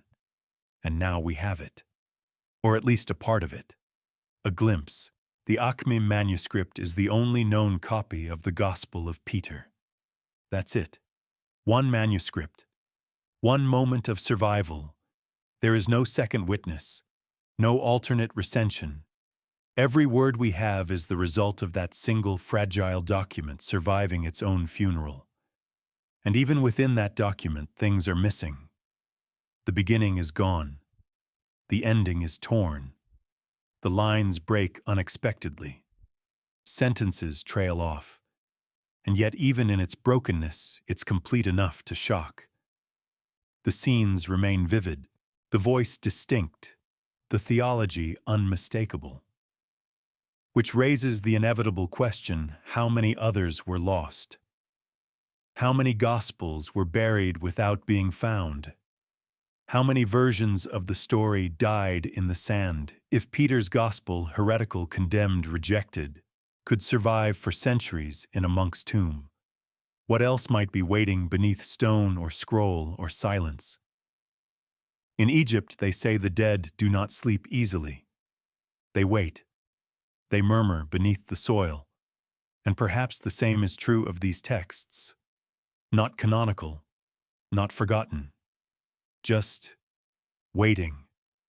The Gospel of Peter reminds us that Scripture is not always a matter of selection. Sometimes it's a matter of survival, of weather, of chance, of a monk who loved a story no one else wanted to remember. And when you read it now, centuries later, it feels less like reading and more like eavesdropping. On a faith once vibrant and complex, on a memory carefully hidden, on a version of Christ that refused to die. The Gospel of Peter didn't vanish quietly. It wasn't lost by accident or buried in forgetfulness. It was pushed, condemned, banished. Not by skeptics or pagans, but by bishops, by those entrusted with shaping what Christianity would become. To call it heresy was not merely to disagree, it was to make the text dangerous, to label it a threat. And that rejection wasn't about a few strange details or poetic liberties. It was about what the gospel made possible in the minds of those who read it, an image of Jesus the church couldn't afford to let survive. The rejection began early. By the end of the 2nd century, as noted by Eusebius and others, church leaders like Serapion of Antioch were already warning against it. Initially, Serapion had allowed the gospel to be read in a community at Rossus, believing it harmless. But upon closer inspection, likely prompted by complaints or doctrinal review, he retracted his approval. He declared the gospel to be the work of the Docetists, and thus spiritually corrupt. But here's the subtle part. Serapion didn't just say the text was incorrect. He said it was forged in Peter's name. A lie. A deliberate misrepresentation. That charge carried enormous weight. In a world where apostolic authority was the currency of truth, to claim Peter's voice falsely was to attempt to counterfeit Scripture itself. That's what makes Peter's gospel such a problem. Because it doesn't present itself as speculative theology or anonymous liturgy. It claims to speak as Simon Peter. But I, Simon Peter, it says plainly, not metaphorically, not symbolically. This is presented as his gospel, his witness. And if that were true, it would mean the most powerful resurrection account in Christian literature, the towering Jesus, the speaking cross. The guards trembling in awe came not from later mythmakers, but from the disciple himself. The early church couldn't let that stand, and so the text was pushed to the margins. Not debated, silenced.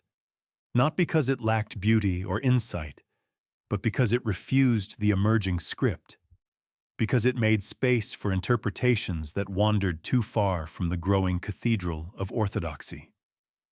By the 4th century, when Constantine's empire began funding churches, hosting councils, and defining doctrine with imperial authority, the canon of the New Testament was beginning to solidify. Lists were drawn, debates held, and the gospel of Peter nowhere in sight. Already dismissed, already dust. But the erasure wasn't only official, it was also physical. Texts deemed heretical were often destroyed. Monasteries combed their libraries, bishops issued orders. What was once read aloud in small communities was now hidden or burned. Manuscripts vanished, not just from pulpits, but from memory. That's what makes its survival so extraordinary, that a single copy, just one, could escape the furnace of history and end up in the hands of a Coptic monk tucked in a tomb centuries after the flames had cooled. A whisper that refused to die. So what exactly were they trying to erase? It wasn't just the imagery, though, that surely troubled them. The giant Christ, the living cross, the voiceless apostles. It wasn't just the theology, though the docetic undertones were enough to brand it dangerous. It was the challenge, the threat it posed to the church's emerging authority structure. Because if this gospel were accepted, it would force open doors the bishops were trying to close. It would allow believers to imagine a Jesus who did not suffer. A resurrection not whispered in private but broadcast in glory. A salvation not managed by apostolic succession but witnessed by soldiers and stone. It would decentralize power. And orthodoxy depends on boundaries, on control, on saying this is in, that is out. Canon becomes not just a list, but a wall. And the Gospel of Peter was one scroll too many on the wrong side of it. Still, the rejection wasn't entirely suppressive. Even as the text faded, its echoes survived. Church fathers quoted it, if only to denounce it. Apocryphal collections sometimes listed it, often with warnings. Its influence lingers in liturgies and art, in the shared memory of a resurrection too radiant to forget. And now unearthed in Akhmim, studied in universities, whispered about in late-night discussions, the gospel returns not as scripture, but as ghost. A reminder that the past is never finished, that history is not just what survives, but also what is erased.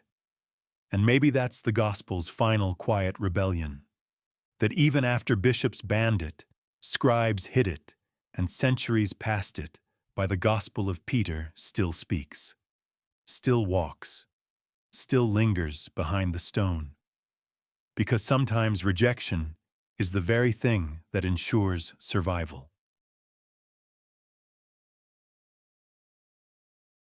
For most Christians, the resurrection isn't just another plot point. It's the point, the hinge of all theology, the moment history turns from despair to hope, from death to life. Without it, Paul says, faith is in vain. Without it, sin wins. So when another gospel appears, one that tells the resurrection differently, not quietly, but cosmically, not intimately, but with sky-splitting grandeur, the stakes shift.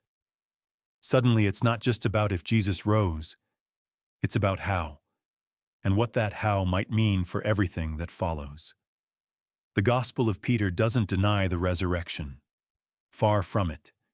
It declares it more boldly than any other gospel, publicly, theatrically, even physically. Jesus rises in glory, flanked by celestial beings. He speaks no words, because his presence alone is overwhelming. The cross testifies. The heavens open. The guards witness it all, and no one is left wondering whether something happened. But the meaning of it, that's where the gospel steps into controversy. In the canonical accounts, the resurrection confirms Jesus' identity through his suffering. His wounds remain. His body still bears the marks. He eats with his disciples. He walks, talks, teaches. In other words, he returns as he was, but transformed. The suffering is not erased, it's transfigured. In Peter's gospel, the transformation is more radical. Jesus doesn't seem to suffer. He shows no pain. And when he rises, it is not as the crucified victim restored, but as the cosmic victor revealed. There are no wounds, no reappearance to comfort grieving friends, just emergence, towering, distant, overwhelming.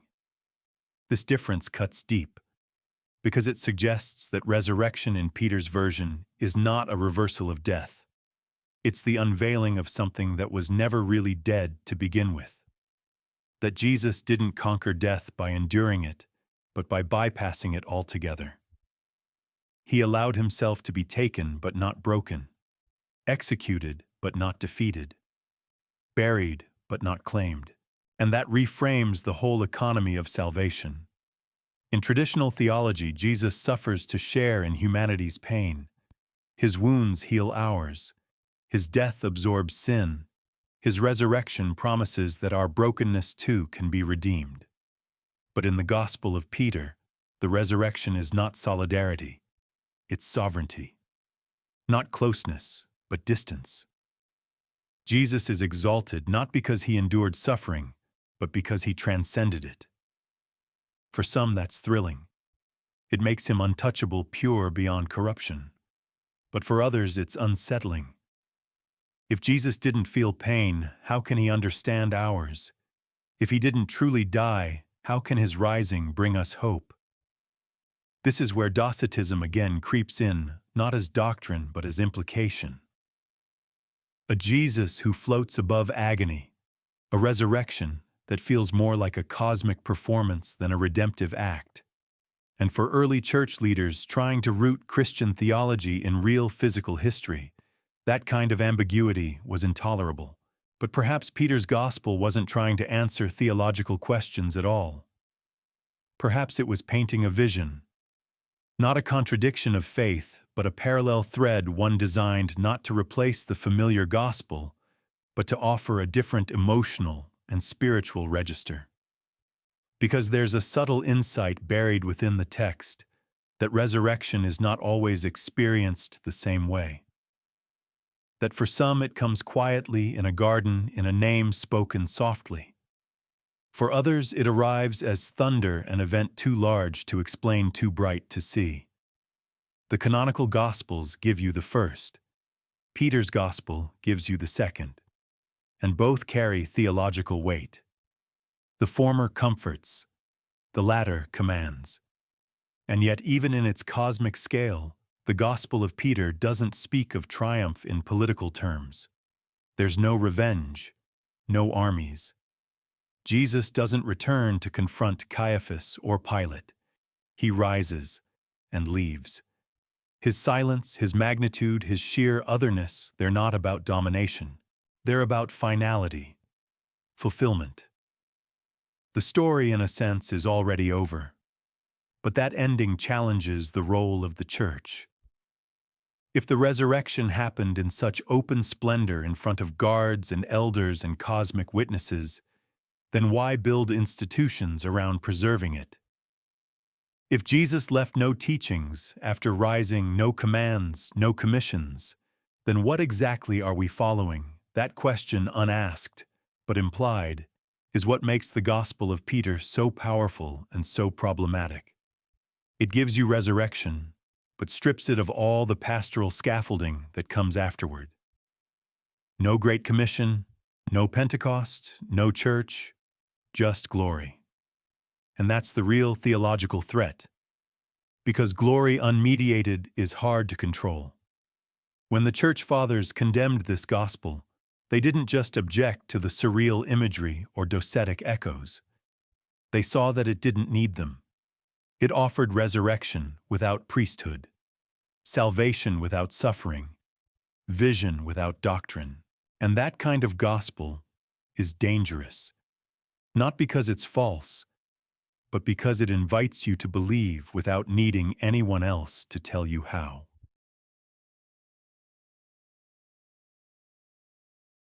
So now you've seen it all: the walking cross, the giants at the tomb, the voiceless apostles, the cosmic Christ. And you might be wondering, is any of this real, not in the faith sense, but in the historical dirt under your sandals sense? Did anyone actually witness this spectacle? Did Roman guards really see the heavens split? Did a cross actually speak? Or are we looking at something else entirely? Something more dream than document, more vision than verification? The Gospel of Peter dares to present its resurrection story as a historical account. It offers specific actors, named figures like Joseph of Arimathea and Herod. It locates itself in time during the Jewish feast. It describes tombs, guards, councils. But the moment the resurrection itself unfolds, all the realism evaporates. The narrative lifts off the ground literally and theologically. The language shifts, the proportions grow, and you find yourself not at a crime scene, but at a revelation. That tension between history and vision is at the heart of the Gospel's mystery. Some scholars argue that Peter's Gospel preserves traces of an early alternative resurrection tradition, perhaps one rooted in apocalyptic Judaism where divine events are expected to happen with spectacle and scale.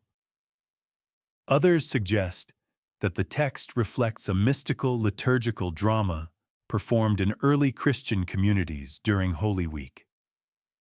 In this view, the giants and the speaking cross weren't literal claims, they were visionary symbols acted out to provoke awe, not footnoted for fact. And yet the text never tells you it's a vision. That's the disorienting part. It doesn't say this is what I saw in a dream or this is a symbolic account. It just narrates, calmly, confidently, as if this was the way it happened, as if there had never been any other version. And that's where it gets uncomfortable. Because when something so clearly stretches the limits of realism, insists on being read plainly, you're forced to decide whether you're encountering a historical memory or an intentionally sacred hallucination. This kind of ambiguity is not unique to the Gospel of Peter. It pulses through early Christian literature. In the canonical Gospels, resurrection scenes already dance on the edge of perception. Jesus appears in locked rooms. He's not recognized at first. He vanishes after breaking bread. He walks through doors, touches wounds, asks for fish. He's real, but not quite the way he was before. Even Paul in his letters describes post-resurrection appearances in ways that blur the line between vision and encounter. He lists himself among those who saw the risen Christ, even though he didn't meet Jesus during his earthly life. His vision on the road to Damascus is treated as no less authoritative than Mary Magdalene's in the garden. In the early church, seeing didn't always mean standing in the same room. So maybe the Gospel of Peter isn't deviating from history. Maybe it's preserving a different kind of memory, one shaped by liturgy, mysticism, persecution, and hope. A memory that doesn't care about sequence or scale, but about impact. And maybe, just maybe, it was never meant to be history as we define it. Ancient writers didn't operate with our modern categories. They weren't obsessed with fact-checking or eyewitness authentication. For them, truth was something you revealed, not something you verified. A scene could be both real and unreal, earthly and heavenly, symbolic and literal, all at once. The resurrection in that world wasn't just an event, it was a rupture. And that's exactly how Peter's Gospel presents it. Not as a moment in time, but as a tear in the veil. An apocalypse not in the sense of destruction, but of unveiling. Resurrection not just as divine comeback, but as a cosmic correction. A recentering of everything. So if we ask whether Peter's account is historical or visionary, the only honest answer might be yes. It carries echoes of earlier traditions, Jesus as the unconquerable Son, triumphing over death and the powers of darkness. It reflects theological debates that were just beginning to erupt: Docetism, apostolic authority, ecclesiastical control. And it contains a beauty that transcends genre imagery, that lingers whether you believe it happened or not. And then there's the monk, the one who carried this gospel into death, who folded it in cloth and lay down beside it, who trusted perhaps that one day someone would read it again and feel what he felt, that the world didn't end at the cross. That resurrection was more than return. It was revelation. Maybe he didn't care whether the cross actually spoke. Maybe it didn't matter if Jesus was 10 feet tall or touching the sky. Maybe what mattered was the feeling of awe, of defiance, of something too immense to be erased. And maybe that's the true gift of this gospel. Not a new history, but a new imagination. Because history tells us what happened, but vision tells us why it mattered. You'd think a gospel rediscovered in a monk's tomb with talking crosses and sky-high resurrections would be easy to dismiss. A curiosity, a theological oddity, a historical footnote for specialists with strong coffee and too much time. But the Gospel of Peter refuses to stay in the margins. It keeps coming up at conferences, in dissertations, in long, thoughtful silences, in seminar rooms.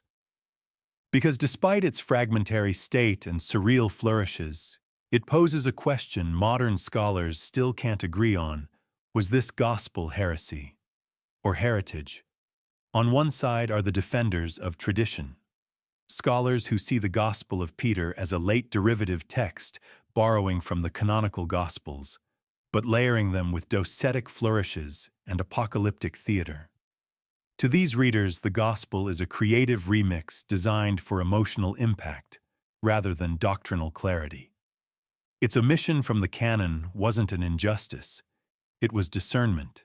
They point to the strange resurrection scene, the impersonal Christ, the vanishing apostles, and say this is not what the earliest Christians believed. It's what happened when theology became poetry. But then come the others, the revisionists, the contextualists, the literary theologians. For them, the Gospel of Peter is not just a curiosity, it's a window, not into Jesus, perhaps, but into Christianity in all its turbulent formative chaos. They argue that Peter's Gospel preserves strands of belief that were once widespread, but later excluded from official theology. Not because they were false, but because they didn't fit. Its cosmic resurrection scene, they say, may have emerged not from fantasy, but from deeply rooted liturgical traditions, ancient dramatizations of the Passion story that emphasized glory over gore, transcendence over suffering. These scholars don't claim the gospel is true in the empirical sense, but they ask, what does truth mean when you're dealing with resurrection? They argue that Peter's gospel represents a different mode of knowing, not journalistic, but visionary, not historical reportage, but symbolic memory, a faith that spoke in symbols because it had no other language strong enough. One particularly compelling theory suggests that the Gospel of Peter may have been written in response to trauma, perhaps in a community recently persecuted, a community where crucifixions weren't stories from long ago, but fresh wounds on loved ones. In that context, a Jesus who does not suffer, who rises in terrifying splendor, who is never touched, that Jesus becomes not an escape from reality, but a defiant counter-narrative. A shield. Others focus on the Gospel's literary artistry. They point out its sparseness, its restraint. It doesn't sprawl like Revelation. It doesn't ramble like the Gospel of Thomas. Instead, it hones in on a narrow band of time, just the crucifixion and resurrection, and sharpens every moment into something unforgettable. It's been called cinematic, liturgical, even dreamlike in its clarity. There's something about the way it speaks, slow, vivid, unsentimental, that stays with you. And then there are those who fixate on what's missing. No teachings, no parables, no infancy narrative, no Great Commission. Just a quiet beginning, a violent middle, and a blinding end. That structure, some say, tells us something about its purpose. This wasn't a guidebook. It was a vision. A moment to contemplate, to relive. A sacred drama meant not to instruct, but to awaken. Of course, the text's fragmentary state complicates things. What we have is just a portion, a snapshot. We don't know how it began. We don't know how it ended. For all we know, the missing sections may have contained orthodox theology, even tender post-resurrection appearances, or more tantalizingly, even stranger images lost forever beneath the sand. And that unknown fuels the debate. Because modern scholarship doesn't thrive on certainty. It thrives on mystery, on complexity, and the Gospel of Peter offers both. It's a text that refuses to behave, to conform, to settle into anyone's neat category. Heretical, perhaps. Inspired, maybe. Dangerous, undeniably. What's most surprising, perhaps, is how relevant the debates have become. In a world where religious authority is being questioned, where ancient texts are being re-examined, where faith is being deconstructed and reimagined, the Gospel of Peter lands like a whispered invitation. Look again. It doesn't ask you to replace your beliefs. It asks you to consider that there were others, other voices, other visions, other believers whose Gospels didn't survive the vote. Not because they lacked devotion, but because they lacked power. And that's what modern scholars return to again and again, not just the Gospel's content, but its context. The hands that wrote it, the monk who carried it, the community that read it, loved it, feared it, and finally hid it. Because once you've seen a cross that speaks, you don't forget it. Even if you're not quite sure what it said. Some texts fade into obscurity because they were boring. This is not one of them. The Gospel of Peter may have been buried in a tomb dismissed by bishops and ignored for centuries, but ever since it re-emerged, it has refused to behave like a quiet manuscript. Instead, it acts like something alive, like something waiting. Once glimpsed, it haunts. And it's not just scholars with elbow patches and basement offices who feel its pull. It's artists, writers, documentarians. It's screenwriters, mystics, conspiracy theorists. It's everyday people who stumble across a mention and think, wait, what? A gospel with giants and a talking cross. And suddenly the questions start. Why have I never heard of this? Why was it banned? What else was erased? In the cultural imagination, the Gospel of Peter has become something more than a manuscript. It has become a symbol of hidden knowledge, of suppressed truths, of a Christianity that might have looked very different. In a time where trust in institutions wavers and alternate histories thrive in podcasts, forums, and YouTube rabbit holes, a forbidden gospel feels less like a relic and more like a revelation. You can see its fingerprints everywhere. In novels that blend gospel fragments into mystery plots, in television documentaries with ominous music and desert reenactments, in podcasts that whisper about lost scriptures in candlelit tones, even in art paintings of the crucifixion, where Jesus' face remains serene, untouched by pain, framed not in suffering but in cosmic silence. They may never mention the Gospel of Peter by name, but its spirit lingers. And then there are those who do name it, who hold it up as proof of suppression. Not just theological exclusion, but a deliberate silencing of alternative visions. These interpretations often veer into the speculative and sometimes the sensational, but they're driven by a deep hunger, a desire to know what else was there. What voices were muted? What visions were hidden away in cloth and dust? In that sense, the gospel becomes more than a story. It becomes a protest. It speaks to people who have been told that their experiences don't count unless they fit the approved narrative. To the spiritually curious who feel cramped by orthodoxy. To the dreamers who want a Jesus that shatters not just tombs, but categories. The text's surreal qualities, so problematic for traditionalists, are precisely what make it powerful for modern readers. It's not trying to be tidy. It's not constrained by doctrine. It reads like a vision unfiltered. A cosmic event as seen by someone who couldn't unsee it. And in a world increasingly shaped by the aesthetic of the strange, the sacred weirdness of Peter's gospel feels oddly at home. There's also the matter of timing. We live in an age where fragments speak louder than systems. A single paragraph on a scroll can upend assumptions. A whispered line can fuel a movement. And the Gospel of Peter is nothing but fragments. Its incompleteness invites interpretation. It doesn't declare. It suggests. It doesn't explain. It evokes. You don't study it, you stare into it. Like a dream you only half remember but can't quite shake. That open-endedness gives it cultural power. Because in a moment when people crave mystery over mastery, the Gospel of Peter offers a sacred puzzle, not to be solved, but to be sat with. Its vivid images, the floating heads of the angels, the glowing figure rising the cross that speaks, are dream logic at its finest. You don't argue with them.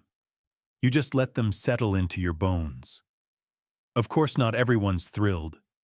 There are still those who dismiss the fascination as misguided, dangerous even. They argue that turning to apocryphal texts risks diluting core doctrines, that popular culture turns sacred mystery into aesthetic spectacle. And they're not entirely wrong. It's easy to romanticize the forbidden, to mistake the unfamiliar for the truer. But the Gospel's grip on the public imagination isn't just about rebellion. It's about longing. Longing for a Jesus who transcends categories.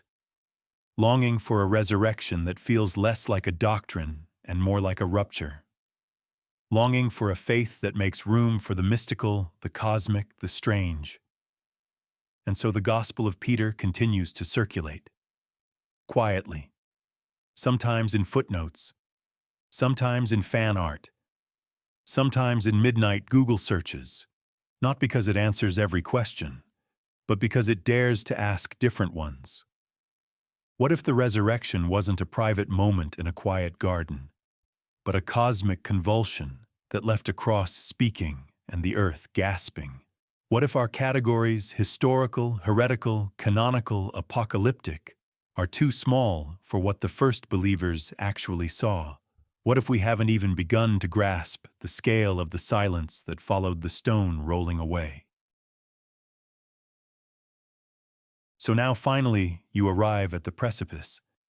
Not to decode, not to resolve, but to pause and ask, what does the Gospel of Peter truly tell us about the resurrection, not in the academic sense, not in the doctrinal or the historical, but in the textured, trembling way it lingers in the mind? Not as fact, but as experience, not as explanation, but as disruption. Because what you find in this gospel is not a retelling, it's a rupture, a splintering of the familiar. The resurrection is not witnessed with gasps of joy or cries of Rabboni. There is no stone being rolled aside by trembling women, no gardener mistaken for Jesus, no doubting fingers touching wounded sides. Instead, there is silence, then light, then angels of unimaginable stature descending from heaven. And then this towering, immeasurable figure, this Son of God emerging from the tomb with a cross that follows him out and speaks. That image alone is enough to unravel centuries of expectation. And it has. Across the previous chapters, you've seen scholars wrestle with the scale, the strangeness, the theological implications. You've traced how Docetism haunts its lines, how politics shifts its blame, how absence speaks as loudly as presence. But now the threads converge. You are no longer parsing phrases. You are standing before a vision. And in this vision, everything is heightened. The cosmic replaces the intimate. The divine overshadows the human. Jesus does not rise among us, he rises beyond us, towering, wordless, brilliant. There is no comforting familiarity. There is only awe. You might remember back in section 6 how the cross's speech seemed absurd until it wasn't. Until it echoed something older, stranger. The prophets who spoke to dry bones. The psalms that gave voice to inanimate wood. The early church's liturgies where drama blurred with mystery. The cross speaking wasn't a glitch. It was a crescendo. And what it said, "Have you preached to those who sleep," was not explanation. It was invitation. Not to verify the resurrection, but to enter it. To see it not as a past event, but a present mystery. Ongoing, unfinished. That's what this gospel offers, not clarity, but confrontation. The resurrection here is not something you understand. It is something that understands you, and maybe that's the point. Maybe the Gospel of Peter was never trying to compete with Matthew, Mark, Luke, or John. Maybe it wasn't written to replace, but to resonate, to strike a different note in the early Christian symphony. A minor key, a darker chord. Not untrue, just tuned to a different frequency. A frequency that says this story is too large to fit in one telling. You recall how Peter himself disappears from his own gospel. An omission so stark, so deliberate, it loops back to irony. The man whose name headlines the text is strangely silent, passive, vanished, and yet in that absence, another voice emerges, not the disciples, but the visions, the dreams. Perhaps that's the secret. The Gospel of Peter is not Peter's memory. It is Peter's vision. A vision carried by a community not interested in timelines, but in transcendence. Not in wounds, but in wonder. not in history, but in glory. And this gospel, fragmented though it is, refuses to end. It leaves you hanging. The story cuts off just after the women flee the tomb. The rest is missing, or buried, or simply unwritten. The last word isn't even a word, it's an absence. And somehow that fits. Because resurrection stories aren't meant to conclude. They're meant to echo. They start with silence. They end with light. They leave behind questions, images, and if you let them, something that stirs quietly behind your eyes when the world goes dark. So what does the Gospel of Peter tell you about the resurrection? That it was witnessed by giants, that it was trailed by a talking cross, that it wasn't about proof or pain or persuasion. It was about the unimaginable breaking through the visible, about glory interrupting grief, about a silence so holy that even a cross had to speak. And now, having walked this strange road, maybe you feel it too, that weightless uncertainty, that quiet awe, that question not of whether it happened, but of what it meant. And maybe that's the real gospel, not the one you read, but the one that reads you. And now, with the last words of the last fragment fading into silence, you're left with something quieter than knowledge. Not certainty, not proof, but wonder. A soft and ungraspable question that lingers like breath on a window pane. It's night now in the mind and in the room. The edges of things are blurring. The known details, the guards, the tomb, the scroll dissolve into shadow, and what remains is not the text itself, but the shape it left behind. A contour traced in the dust. An outline of possibility. You can almost see it still, two colossal figures descending, lifting a being too immense for measurement.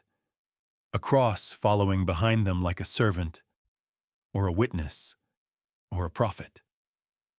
The stone rolled back not by human hands, but by a tremor in the fabric of the cosmos. No noise, no trumpet, just an unfolding. And then, that voice. Spoken not by mouth, but by mystery.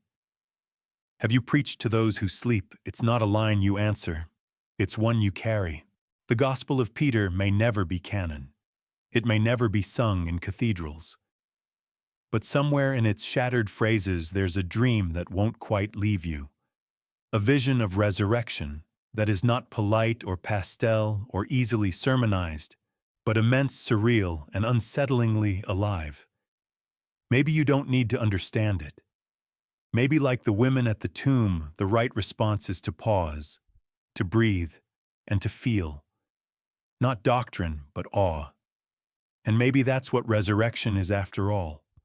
Not an event, not a headline, but a shimmering quiet that rises behind the eyes.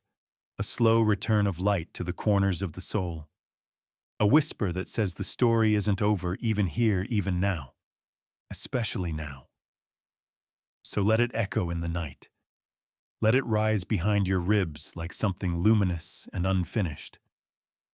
Let the stone remain rolled back, not to expose the truth, but to remind you that the dark can't hold it.